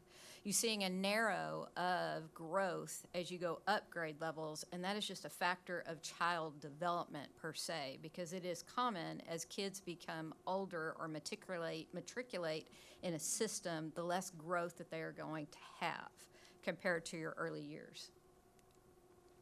If you look at another thing that MAP shows us, it gives us predictions based upon their performance at the middle of the year compared to the BOY and their growth rates. Where are we looking at with STAR performance? If you take 2nd grade out of, or 2nd grade, out of this accountability set, the projection for MAP is that we would be at 75% approaches, 35% meets, and 10% masters. We're always seeking at that 90, 30, or 90, 60, and 30 is a goal that we always continue to seek. But this is currently right now based upon the middle of the year and predicted growth without any acceleration of growth that occurs in the 2nd semester. As you look here, you can see also majority of the areas have that +3 with the exception of 7th, 8th, and 9th grade. And then you see some decreases in 10, 11, and 12. That is also not necessarily uncommon when you start looking at high school, because general reading and general math is not normally the frame of assessment or frame of teaching. In high school, they become more specialized courses and content-specific courses. Nevertheless, it is still concerning, and we are working with our high schools at this time, particularly in English 1, English 2, in regard to ensuring that our kids are prepared for the state assessment in this area that's coming up in April. As you look here for ELA STAR performance, again, if everything stayed constant with the current growth without acceleration, we would be at 78% approaches, 46% meets, and 23% masters. If you look at science, K through 12, you see again +3 across the trajectory, with 8th grade showing not as much growth in this particular data set. But as you begin to look at the prediction for MAP or for STAR, for 5th and 8th grade, because those are the tested grade levels, it's 79% approaches, 41% meets, and 16% masters. But also of special note is that particularly in math and particularly in science, there's a lot of content that has not been taught yet. And so that is also needing to be taught, and then we're predicting a higher level of achievement at that point when they cover the remainder of the curriculum. As we begin to look at Algebra 1, you can see some great gains with 8th graders. And these are our more advanced kids at that 8th grade level with a +10 growth from the beginning of the year to middle of the year, 5 for 9th grade at Algebra 1, and 4 at 10th grade. That is a smaller subset too, and is also showing growth. Life sciences, 9th grade, biology of a +5 with 10th grade at 1. It's important to note that for 10th grade graders that are taking science, a lot of the sciences that they're taking are not life science focused. Think about chemistry. It is more physical science focused than a biology class. As we begin to look at benchmarks, you can see that there is a lot of celebration to do. We know we have some challenges with 3rd and 4th grade, and particularly with 5th grade science when we look at our benchmarks at 66% right now in the approaches area. But again, special to note that there's a lot of content within science and math and that has not been taught at this point, but an area of concern that we are focusing on moving forward. As you look at 6th grade is trending in the right direction, with the exception we are a little bit concerned about 6th grade reading. And again, our planning and area superintendents are working with the campus principals to ensure that we have appropriate plans of support. And then you begin to look at the junior high, 7th grade math. Remember, this is a different population than what you see in 7th grade MAP testing, because a lot of the kids that are taking advanced classes in 7th grade are not part of this assessment for the benchmarks, where you see the drastic drop that you see here. With 67% in math, and then 8th grade, 66% in social studies. Once again, we have content that has not been delivered, but nevertheless continues to be a concern as we move forward. High school benchmarks also were delivered. We are looking at English 2 being most concerning if we look at English performance at the high school level. Again, area superintendents working with principals to ensure we're working with teachers to plan areas of intervention and support. And then finally, what are our next steps? So I've provided a lot of data. What are we doing now to get ready for state assessment in the spring? Continue to focus on high-quality Tier 1 instruction for the remainder of the school year to teach concepts not yet covered. When I refer to Tier 1 instruction, I am meaning first-line instruction. As topics are delivered at the first time, are we doing it at the highest level possible? Determine curriculum adjustments at campus and district level for reteaching opportunities. Both our district content coaches, our content coordinators are working with our principals to ensure that we have appropriate supports provided from a district perspective. And then, of course, at the campus level, they're working with teachers and their coaches at the campus level to provide the necessary supports.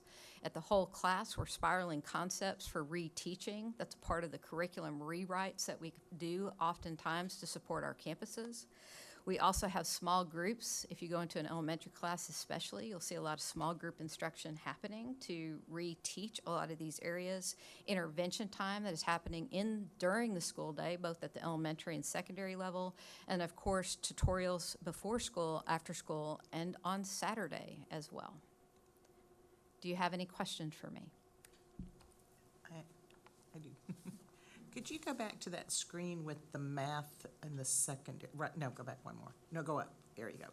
Nope, there we go. So, sorry, 7th and 8th.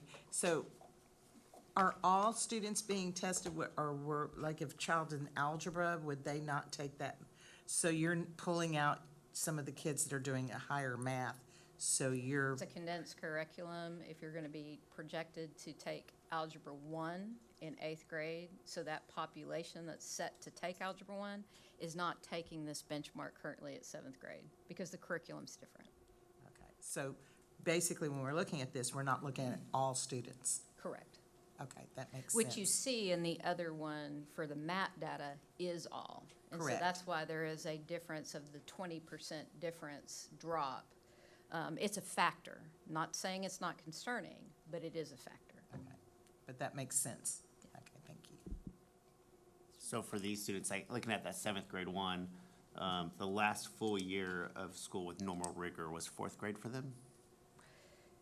5th grade? That was 5th grade. 5th grade, Shutdown was so- 5th grade, so they were in 6th grade last year, coming virtual and then on campus. So coming with that math and how compounding and how much it jumps in those 3 years, and then I look at like the English 2, that was probably, what, their 8th grade year? Yes, and math was very hard, was the most challenging, let me say, to teach virtually. And a lot of that is because of manipulatives. there is So it was none. it was way more challenging virtually for our kids, and we're seeing the impact with that. Go ahead, Mr. Welch. So the poor performances that we see in some of these areas, it's because of the COVID slide mainly. Is that the administration's assessment?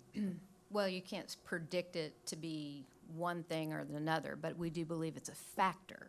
Yes, I'm saying that the COVID slide, when you look at these norms that are set up, as I said, we're celebrating the +3 growth, that anything +3, that is a positive.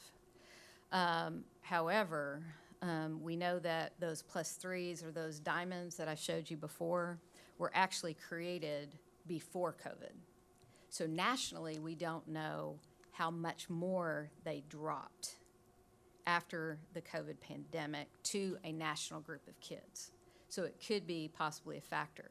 When we look at STAR performance from last year to the year before the last time we tested, we could see a definite drop in a number of our campuses. Yes. So therefore, we are doing a catch-up also in responding to that to teach concepts that they might not be as successful currently. We're having to reteach concepts to provide a foundation for them, and then also teach. We're having to play catch-up a little bit. What do our numbers look like compared to some of the other ISDs around us? I do not have that with me, but I believe that we are comparable. A lot of the different districts are seeing the same kind of impact from COVID learning loss, and some actually, when you start looking at the STAR performance of last year, fared worse. Thank you. So on some of the earlier graphs, as the grade level increased, the RIT growth decreased. What do you attribute that to? It's common when you look at the statistical data, when you start talking with MAP, what they see, and particularly at the early years, there's so much learning that is happening and acceleration for a lot of the kids at elementary.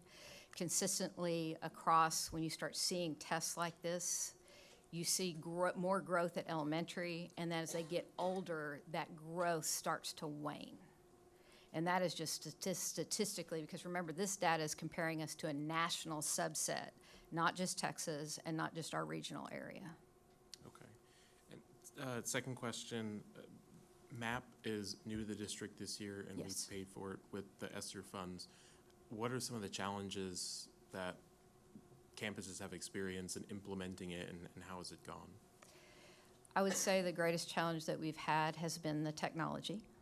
And that our technology department has worked closely with our principals to troubleshoot those different issues at the campus level. We at school leadership as well, in my department, have worked with our principals to help them set up different ways and how they're going to assess. So that's been the greatest challenge, but it's also getting kids to sit down for, a test on a computer. It's your first test. You're going to have a little bit of an implementation challenge, period. And so what we heard from principals, though, is that the second round of testing went way much because everybody knew what they were doing. And they already knew the challenges that were in front of them and what they needed to do to respond to them. So we're seeing some positive remarks to it, and the data sets are pretty comparable to what we're seeing with benchmarks. That's great. Well, I know that some of the campuses are already doing their STAR testing this year on the computers, right? And that we're all going to have to do that soon. So I guess, 23. yeah, the kids Yeah. need to get some practice with it. Yes, which this tool provides for us. So when we see the end-of-year results, can we get a comparison from the mid-year to end-of-year? Absolutely. Just because I know, like you said, some of the material has not been taught yet, so that's a big factor as well. And so I'd just like to see that. And then for the goals, are we setting, so it's the plus, or 3 and above is healthy growth. Is that going to be something consistent that we always go for, or that is, like you were saying, were you saying like with the national average, a 2 might be healthy growth right now, we just don't know, but before COVID, it was a 3? Yes. Okay, so technically a 2 right now could be healthy growth, we just don't have that data, okay. Absolutely. So the diamonds that you saw in the presentation, Right. those were set before COVID. Yeah, And we know nationally we've had a learning loss. yeah, And so, yes. okay. All right. Any other questions? All right, thank you so much. Thank you.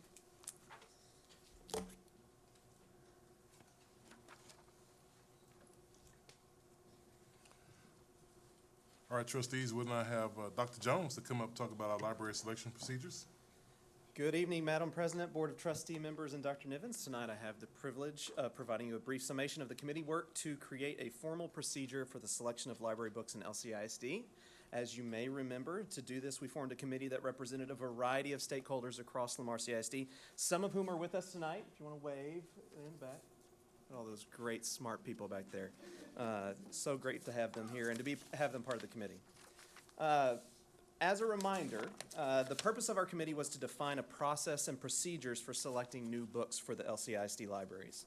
To do this, we met 4 times and reviewed a variety of resources: legal and local school board policies, Texas Association of School Board information items, sample procedure documents from other districts, and other resources from organizations like the American Library Association. From the variety of resources we reviewed, we were able to create a library book selection procedure that is unique to Lamar CISD, that emphasizes professional reviews, age appropriateness, educational value, and the professional judgment of our librarians. The procedure includes a process to follow for books that do not follow a standard characteristic, which includes additional librarian review and community input. To begin, it's important to remember that before, I'm going to talk through this chart for you here in just a second, but to begin, it's important to remember that before a librarian starts the process of reviewing books for their library, they do an analysis of their current collection and their campus needs. They look at things like the most circulated genres, they ask for input from students and staff, and investigate any curricular needs that they need to be beefed up inside of their library. Once they have a better understanding of those needs, that's whenever they will either put a list together based on that analysis or work with a trusted vendor to put together a book list for them to then review. Once they have that book list, that's where they will start working through this selection process. The majority of books will fall into one of the 3 categories on the left. The first option is 2 positive professional reviews from a peer-reviewed, unbiased professional journal. Second is a reputable author and or publisher, which is known as an author or publisher that consistently receives favorable reviews, but they don't have any reviews for their current work. A great example of that, I call this the Dog Man book. Dave Pilkey, if you have an elementary student, you know that they love the Dog Man books. And Mr. Pilkey puts out Dog Man books very regularly, and so over time, those books may not get reviewed as often anymore because they know they're very high quality. So we know these books are going to be really high quality, so they're going to be looked at in that way. Another example is for our nonfiction books like Capstone. Capstone is known for its extremely high quality nonfiction materials, so those types of things would fit inside of that category. And then the last item there is meets curricular or diversity needs. This may look like a specific text for something like an auto tech class that this is a very specific curricular need that we need to address. If the book fits one of these three criteria and is identified as age appropriate by the interest level, the book moves right on down to that okay to purchase. And most of our books that we would be purchasing inside of Lamar CISD libraries is going to follow that path. For books that do not fit into one of those three categories, but the librarian still feels it would be valuable to add to the collection, it's going to follow that middle section. They're going to first check that the age level is appropriate, but whether it is listed as appropriate or not for that campus, it's going to move on to a librarian subcommittee that will evaluate the title and evaluate its appropriateness for purchase. That's a committee of 5 librarians, and 4 out of the 5 have to say, yes, this should move on to be in one of our libraries. If at that point it then moves to a subcommittee, if that subcommittee approves, it moves to a campus review committee that includes at least 1 teacher, 1 campus administrator, 2 parents, and the campus librarian. Because we want to make sure our community understands this doesn't fit our normal procedures, but we still feel this is valuable, and we want you to see why we think it's valuable and for them to approve to move on. If that committee approves, the book can then move forward with being purchased. So next steps is we will be reviewing the procedure document with LCISD librarians and campus administrators to ensure that they understand this new procedure and expectation. Develop a systematic audit schedule to review current books in LCISD. That the ones we already have on the shelves, now we have these expectations. Let's make sure that what we have on the shelves meet those expectations. Develop training materials for the campus purchasing review committees. We've asked parents and teachers to be on those subcommittees, but they have to make sure they understand the legal requirements of what you can and can't say nixes a book from making it on the shelf. So we want to make sure we're providing training for them so they're comfortable in making those decisions. And then make available the ability for parents to receive notifications when a young adult title is checked out by their students. That would start in the 2022-23 school year. So at the beginning of your forms, a parent could say, I would like to receive a notification if my child checks out this book. And then if a child checks out that book, that evening they would receive that email notification. So it would be implemented next year. Are there any questions? Mr. Welch. I got a lot. Lamar Consolidated ISD Collection Development Procedure. Yes, sir. You guys sent this to us. I have a couple of questions on that. I respect the librarians and their education that they've gone through to get to this point. Mm-hmm. How did the current books in question, the one that was read in this boardroom and that's made a lot of the news around, how did they get in the libraries currently? Because we've had professional librarians with the proper education making determinations that those books belong on our library shelves. Without knowing for sure the specific examples, I don't know that I can answer that question, sir. I can say that some of the books that are in question maybe would have passed through this process, that they would have been looked at with these professional reviews, but we're also looking more closely at these items now. And so we can look at that and say, you know what, this is maybe a concern item that we want to dig a little bit deeper into now. But some of those books following this procedure would have made it through that middle section and wouldn't have ever made it into the process without being a more formal, thorough review. But without knowing the specific examples, I don't know that I can fully answer that question. As far as the reputable author and the award-winning, I think that's not a good criteria. Let me just say it like that. Because the people who put out those books that were read in this boardroom and some of the others, and KDISD specifically in their boardroom, they had 30 minutes of that kind of stuff. Some of those authors were award-winning, quote unquote, and some of those authors were reputable, according to certain publications. I really don't think that that's a good criteria. I think, I also want to make this comment. I've seen a lot of this in the press, and I've seen a lot of this, I've gotten an email or two about this. This is 100% not anti-LGBTQ.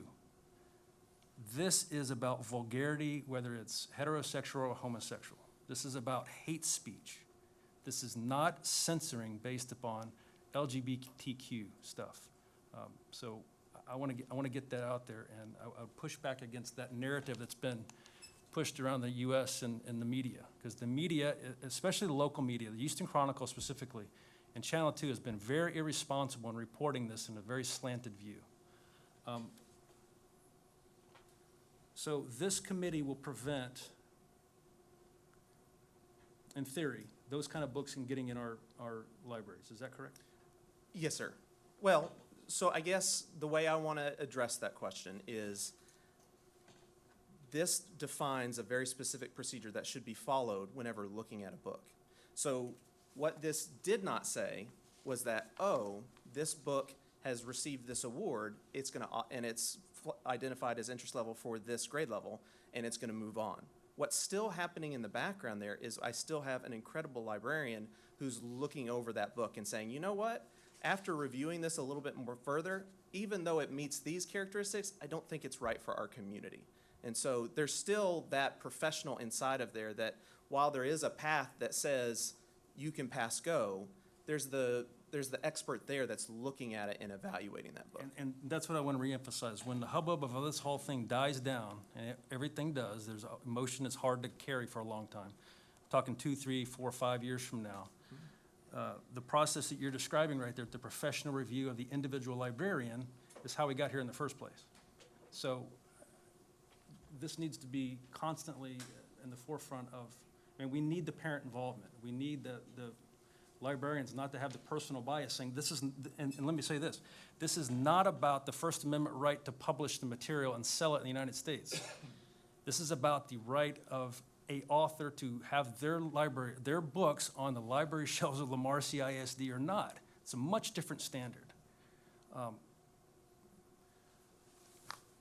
just don't want this whole thing to die down and then, in 10 years, we're right back here at the same place. Because there's absolutely no place whatsoever for the kind of stuff that was read in this boardroom to be on the library shelves of Lamar CISD. So I appreciate the work you guys have done. I've heard some things about it. And I hope this is going to stop some of the stuff from getting in there that's been there up to this point. Thank you. Can you go back to the diagram real quick? So potentially, the books that were mentioned and all that, they could have been brought in by a reputable author or publisher, a trusted vendor. And our librarians may not have seen it because we trust that vendor that here's a lot of books or a list that is approved for this age to this age. It is possible, yes. Possible. But any book, but it's much more likely that those books would have been going through the professional review process. Because, as Mr. Welch mentioned, some of these books are award-winning books. Well, if they're award-winning books, that means there's going to have had a lot of eyes on them. Right. And the reviews are going to be more thorough in there.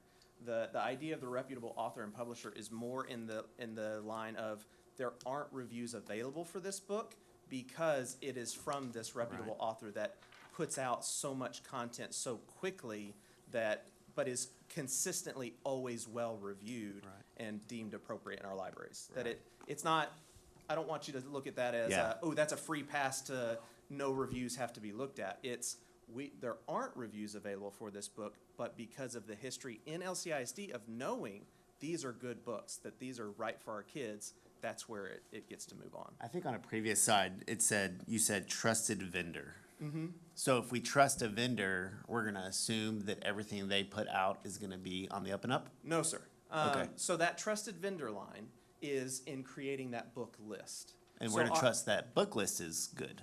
No, sir. The book list is what goes through this review process. Okay. The book, so we would go to one of our trusted vendors and say, Mr. Vendor, I have these needs in these genre areas and these nonfiction categories.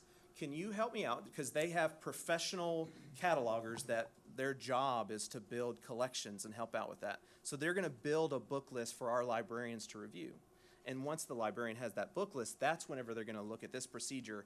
And they spend hours going through each book and saying, yes, this meets off of this category, this meets off of this category.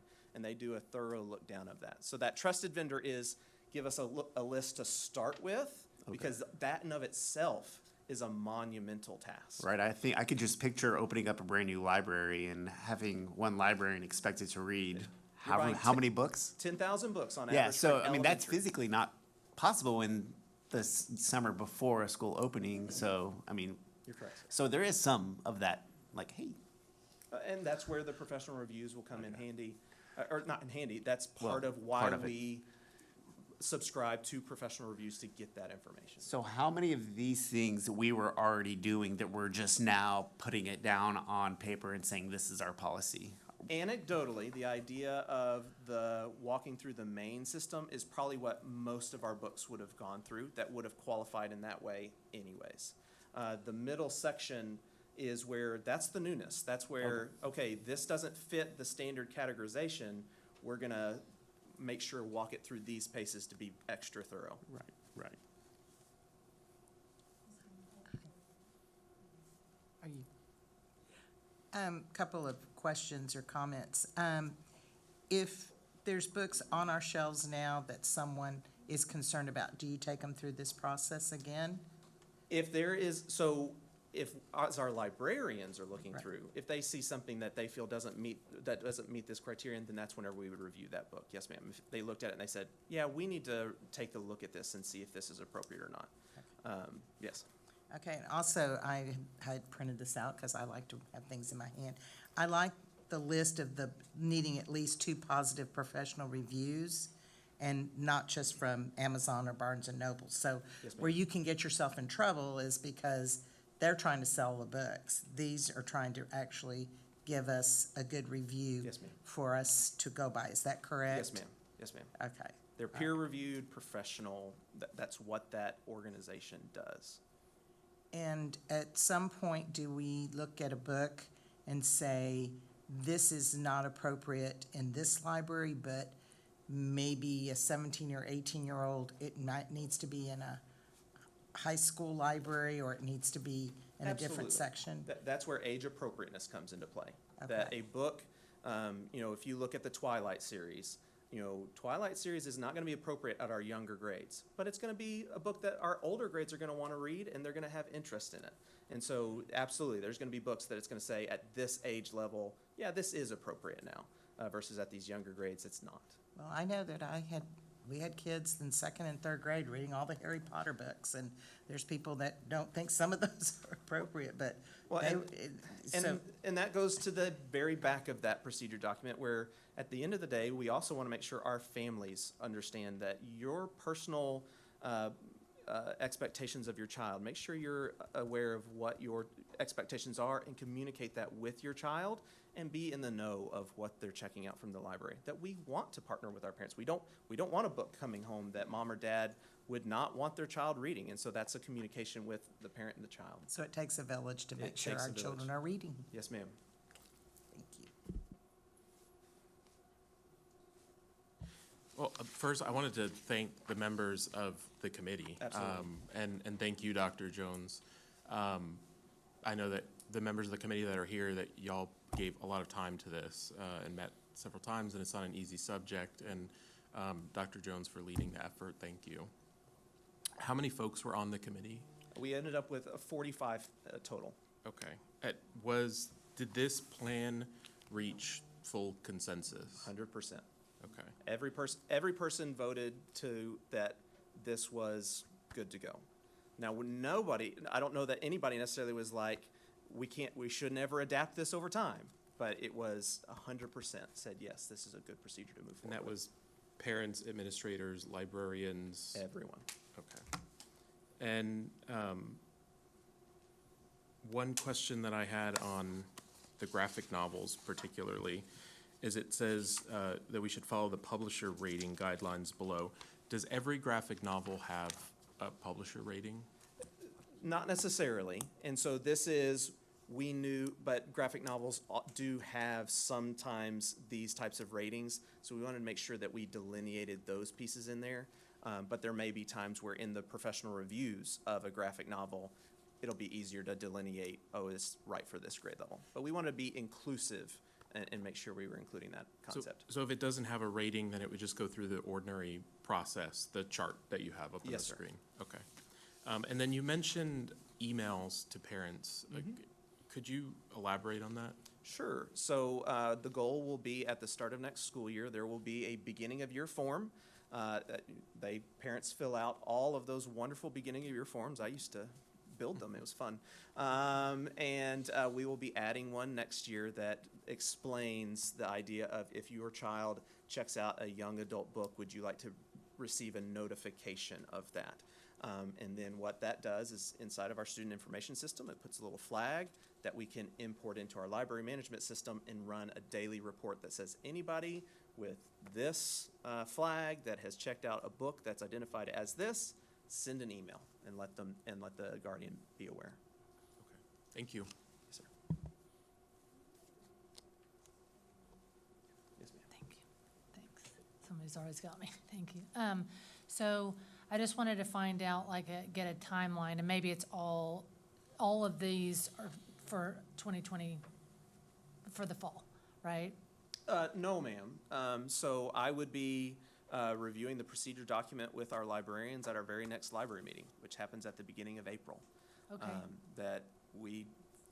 This is important, and so we need to start doing this work now. Developing a systematic audit, we want to start that now. At the end of every year, it's very normal for a librarian to review portions of their library, so let's be purposeful in that and say, we want to make sure we review these sections. I mentioned earlier, a standard elementary library will have 10,000 books. You're not reviewing 10,000 books in the spring, but we can identify that we want to look at the graphic novels in the spring because those maybe are more concerned, and we want to make sure we have high confidence in those areas. So that's the idea of that systematic audit and being purposeful. So when can the board expect maybe an update then on, you have the audit schedule and the training materials that you're gonna develop, and then what those emails look like, that kind of thing, that I would like to get an update to see what all that looks like. So I was trying to give you some leeway there, but you're ready to go. I'll take right? fall. So fall, okay, fall. I think fall is going to be good, but Okay. there will be work being done. Right, before but I then. mean, when we can expect to kind of see Yes, the ma'am. results. Yes, Okay. And then also, I think we had thrown this around before, but having the list of the resources, the books that are in our libraries somewhere on our website? Is that- Anybody can access our full library catalog. So if Okay. student logs in with their credentials into Destiny Library Manager, a guardian can see every single book that's I on mean, their like campus someone library. that doesn't have a child in the system. I would have to investigate how we could make that happen. I don't think there's an ability to do that right now easily as far as just logging into a system. I would have to investigate that. For example, and I say that because somebody will email me and say, do you have this currently in your libraries? Mm-hmm. I don't have a clue. I mean, I have to go ask somebody else. So it would be helpful if if we were able to have it on our website somewhere, a link to these are the resources in our libraries, and I could just say, you can go look, that kind of thing. So investigate. I don't know what that looks like, but I would like that to be something we offer if possible. Okay, I can investigate, see what we can do. Thank you. I had another question. On the campus review committee, how will the committee members be chosen, and how often will that be updated? So some of that's gonna be at the principal discretion. They're the leader of their campus, they know their community, and so I would rely on them to form that committee. One of the things, if you read in the document, one of the recommendations is you already have a campus improvement council that is already meeting to address campus needs. That council might be able to meet that need and be able to address those concerns. When reviewing a book, it doesn't necessarily mean you have to physically come together. It could be a virtual meeting, and the benefit for that committee coming together is any book that comes to that group will have already been reviewed by 5 librarians, with a minimum of 4 of them saying, yes, this is a good book. I'm not saying they should just rubber stamp that and move on, but a lot of eyes have already been on that book, and so, but that's how that committee could be formed, principal discretion ultimately. Okay, so can we get an update on that as well, what that actually looks like when you're all ready for that? Sure. Because it says there's a parent, at least one teacher, administrator, the librarian.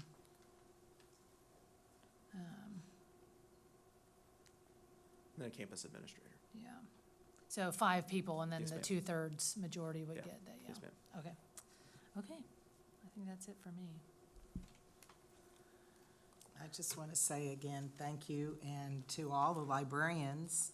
I know as a former teacher, this sounds like more work, but I hope not. I hope it's something that they can work with, and it becomes easier as they get used to the process. Yes, ma'am. But thank you to all our librarians, because I know how hard they work in our school districts.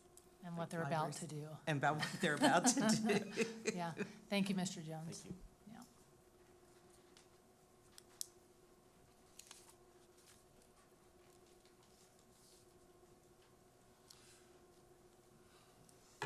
All right, board, next we will have a Avid advancement via individual termination and implementation by Ms. Lindsay Troutman. Madam President, Board of Trustees, Dr. Nivens, I'm excited to be here tonight to talk to you about advancement via individual determination, or as Dr. Nivens said, more commonly known as Avid. Avid's mission since its creation in the 1980s has really been to prepare all students for college and career readiness, and we know that's ramped up to not just crossing the stage, but being prepared when you get there and not returning home short of finishing college or your career. Avid is currently implemented across 7,000 schools in 47 states across the United States and impacts more than 2 million students K through 12, including 62 post-secondary institutions. Within that, 1,290 of those campuses are within Texas, and 179 districts are Avid districts. You might recognize Alief, Klein, Fort Bend, Humble, just to mention a few. And you can really see the why of Avid in play with the snapshot of data from Texas. 77% of Avid seniors take a course of rigor, and that can be defined as advanced academics in the realm of CTE, AP, dual credit, practicum courses, anything that's preparing the student to launch into their pathway of success. Graduation rates of Avid seniors is 100% with a 3.4 average cumulative GPA. And of those seniors, 81% of them apply and enroll in four-year institutions, and this doesn't even include two-year or technical schools. But more importantly, they don't just apply and enroll, they maintain. On average, Avid students complete their degree in a timely fashion and at a higher rate than non-Avid students, 42% for Avid students versus 11 of students who finish on time in their career programs. And this is because Avid is a multi-layered support system, not only for students, but for staff, admin, and districts to really meet their campus improvement and district improvement plans as it pertains to college and career mindedness. You can see these layers here across the district and the campuses. There are strategies, they're lovingly called WICOR, writing, inquiry, collaboration, organization, and reading. And these strategies are provided to support teachers, admin, staff, students as they prepare students for college and career readiness. So that's the first layer that impacts all students, campuses, teachers. The next layer is the Avid elective. Districts do have the ability and the flexibility to decide where the Avid elective can be required or a traditional elective. It will be recommended in this implementation plan that we catapult all of our students at a young age before decisions of programs of study, endorsements, and their path to success, that they take an elective course in their junior high, middle school year, 6th or 7th grade, and then it continues to be a true elective. Students who want that additional support to be college and career ready can choose this as an elective through their secondary career. So the beauty of Avid is the power in it. It impacts students across all campuses in our district, but the Avid elective also provides additional supports. So within those supports, again, it's not just about the students, it's also about the teaching staff and the admin, and aligning the strategies that work best for the needs of their campus and their students through instructional practices that refine teachers' current practices, but are also training to take back. The elective courses are taught by LCISD teachers, and they're provided additional supports and learning to support students for college and career readiness, as well as tutors brought in to support the rigorous coursework and preparation. So it's not just for the students in the courses of rigor, but what do you need to feel comfortable to enroll in those courses? I think something that's really timely to mention is the level of support provided for admin and teachers is also a retention factor. Teachers and keeping quality teachers, it depends on the supports that they feel are there, and Avid districts on average up to 10 to 15% retain their teachers versus non-Avid districts. So the proposed implementation plan would be a 22-23 rollout with a district and high school campus teams. Each Avid campus will have a site team to support this work, do the learning, and then be able to sustain the work on their campus based on their learning. In this year, we would prepare for the 9th grade elective course to roll out in 23-24, and then the implementation plan would roll forward 1 year down and 1 year up each year, with the middle school and junior high or new teams having 1 year to shadow, ask questions, to learn, learn, all the way up. So you can see 23-24, the ninth grade would roll, we would have the junior high teams shadow the high school teams, especially to unite color tracks and systemic supports vertically. 24-25, we would have electives 8 to 10, and then prep for 7th and 11th grade. So we're always catching each kid on either side with a goal of electives 7 through 11 in 25-26, and then a full implementation in secondary by the year 26-27.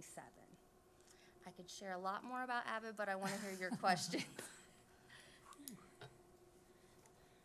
Any questions? I would just say that I've heard really good things about Avid and all that, so thank you for bringing this to this. Oh, and the maiden question of how much it's going to cost us. That's a great question. So over its implementation, the first year would be about $44,000. That does include the professional learning. So there's a requirement for a certain amount of teachers to go so your site teams can maintain on your campus. You don't want one admin to leave and then you have to start all over. And the next year it would be $102,000 because you have the junior high teams coming on. And the third year it would be $122,000 on average. This includes the professional learning, all of the supports, all of the strategies, the training of the elective teachers. In the fourth year, you reach the peak year. That's where middle school, junior high, and high school will have teams in their learning, and you're building the sustainability to do the training on site now instead of going to the institute. That's 149, and then it will go back down to 77, and then start to maintain and plateau out once that sustainability of learning is built here. Did that answer your question? That's my question. Thank you. Any other questions? Now, I had one question. So is this replacing anything that we're currently doing, or this is in addition to what we're currently doing? I mean, it's just a new... It's new, and so it's stand alone. Avid can, but it's also a really great balance to other programming. I mean, if you think about how many things are linked to college and career readiness, not just accountability, but our enrollment and advanced academics, our indicators and our scores for getting those advanced academics indicators. So while it is a program that comes in to enhance that and can be on, it can also enhance other things that are already here. So I think that would depend on the implementation. And again, there's the flexibility on the rollout by grade level and timeline. I too have heard good things. So, yeah, so thank you. It's been in other districts. How long has this program been available? In Texas, it's been here for 25 years. It was developed in California in 1980 and was so successful that it was then mandated in California to be part of the college and career readiness. It was developed by teachers, and I think that's one of the things that teachers really love about it is because it's with the in mind. You don't just say, hey, know how to study. Teachers need to know how to teach study skills and note-taking, and that's a whole thing wrapped in its own. So 25 years in Texas, 1980 creation, San Diego, then implemented and then spread. And still spreading. It's hitting Canada and Australia. So well. Thank you. Thank you so much. Thank you.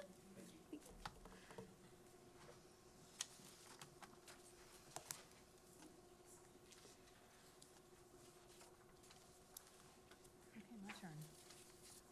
Let me find my papers.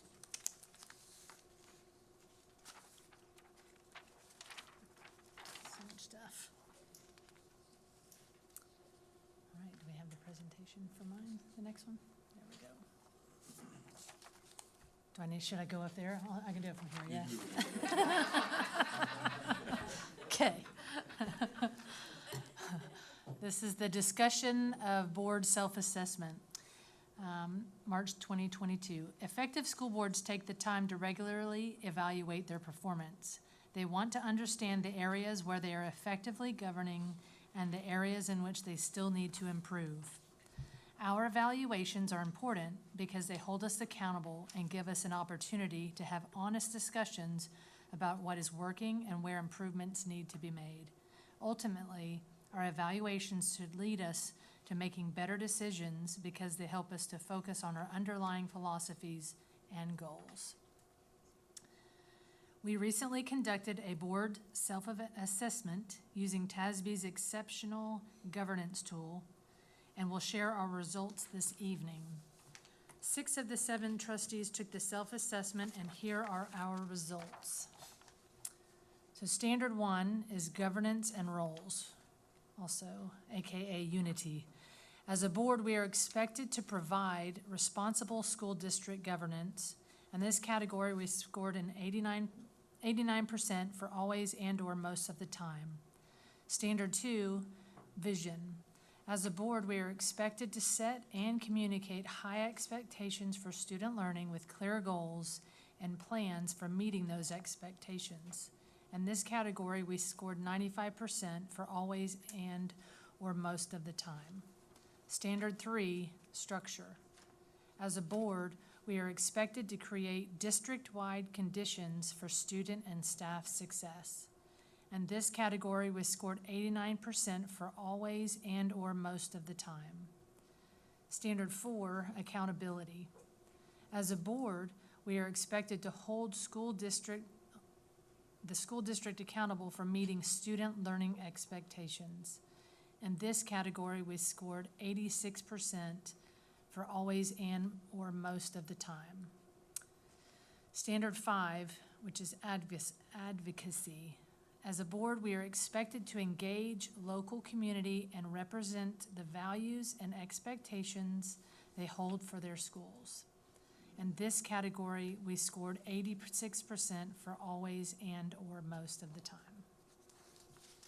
Any questions?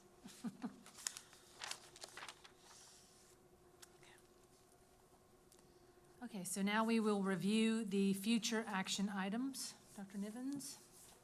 All right, Madam President, we have discussion for RFQ, actually, for real estate agent broker services. And so Mr. McKeever would give us a very broad overview of just the services that they would provide, not any actual land or anything like that, but just the services that our agent and broker would provide for us. President Williams, Board of Trustees, Dr. Nivens. Very quickly, I will go over this. We did go out for an RFQ, and we actually received these qualifications today, and we have 4 that have submitted qualifications. Principles, what we're looking at are some knowledge of principles and methods of showing, promoting, and selling property. We're going to make sure that the Texas education government laws and legal codes and court procedures, that they have experience in that, and the procedures and documents for purchasing real property. And there is a process for that. And we plan on bringing a recommendation to the April board meeting. And it's very quickly, Dr. Randall. I almost said Dr. Randall. I'm sorry. Dr. Nivens. He's a good man. That's all right. That's all right. Any questions? All right, thank you very much.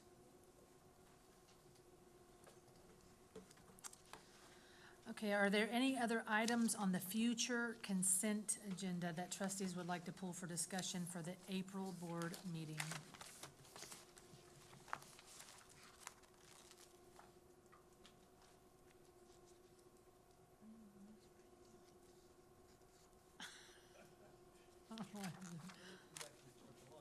I don't know what's happening. Anyone?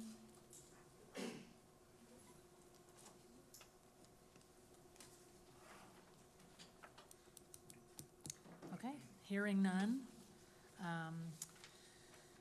It is now 8:40 p.m. We are adjourning to closed session pursuant to Texas Government Code Sections 551.071, 551.072, 551.074, 551.082, the Open Meetings Act to discuss personnel, land acquisition, or consultation with our attorney.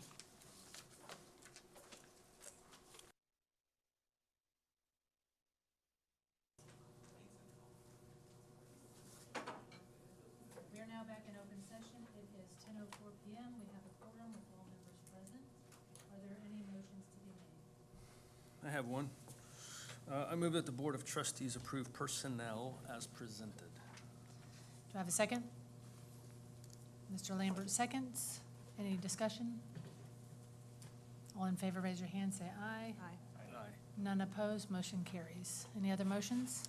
Madam Chairman, I move that the Board of Trustees give notice of proposed termination for good cause for the following term contract employees, Fong Nguyen and Melissa Hargrave. Do I have a second? Ms. Danziger seconds. Any discussion? All in favor, raise your hand, say aye. And then opposed, motion carries. Any other motions? Madam Chairman, I move to give notice of proposed non-renewal of Troy Moore's term contract. Do I have a second? I'll second. Mr. Welch seconds. Any discussion? All in favor, raise your hand, say aye. Aye. None opposed, motion carries. Any other motions? I have one. I move that the Board of Trustees approve the renewal and/or extension of administrative and/or professional contracts as presented. Do I have a second? I'll second. Ms. Brunzell seconds. Any discussion? All in favor, raise your hand, say aye. Aye. None opposed, motion carries. Are there any other future agenda items that needed to be added? Are there any upcoming meetings or events? Job fair. All right, wonderful. The meeting is adjourned. It is 10:05 PM.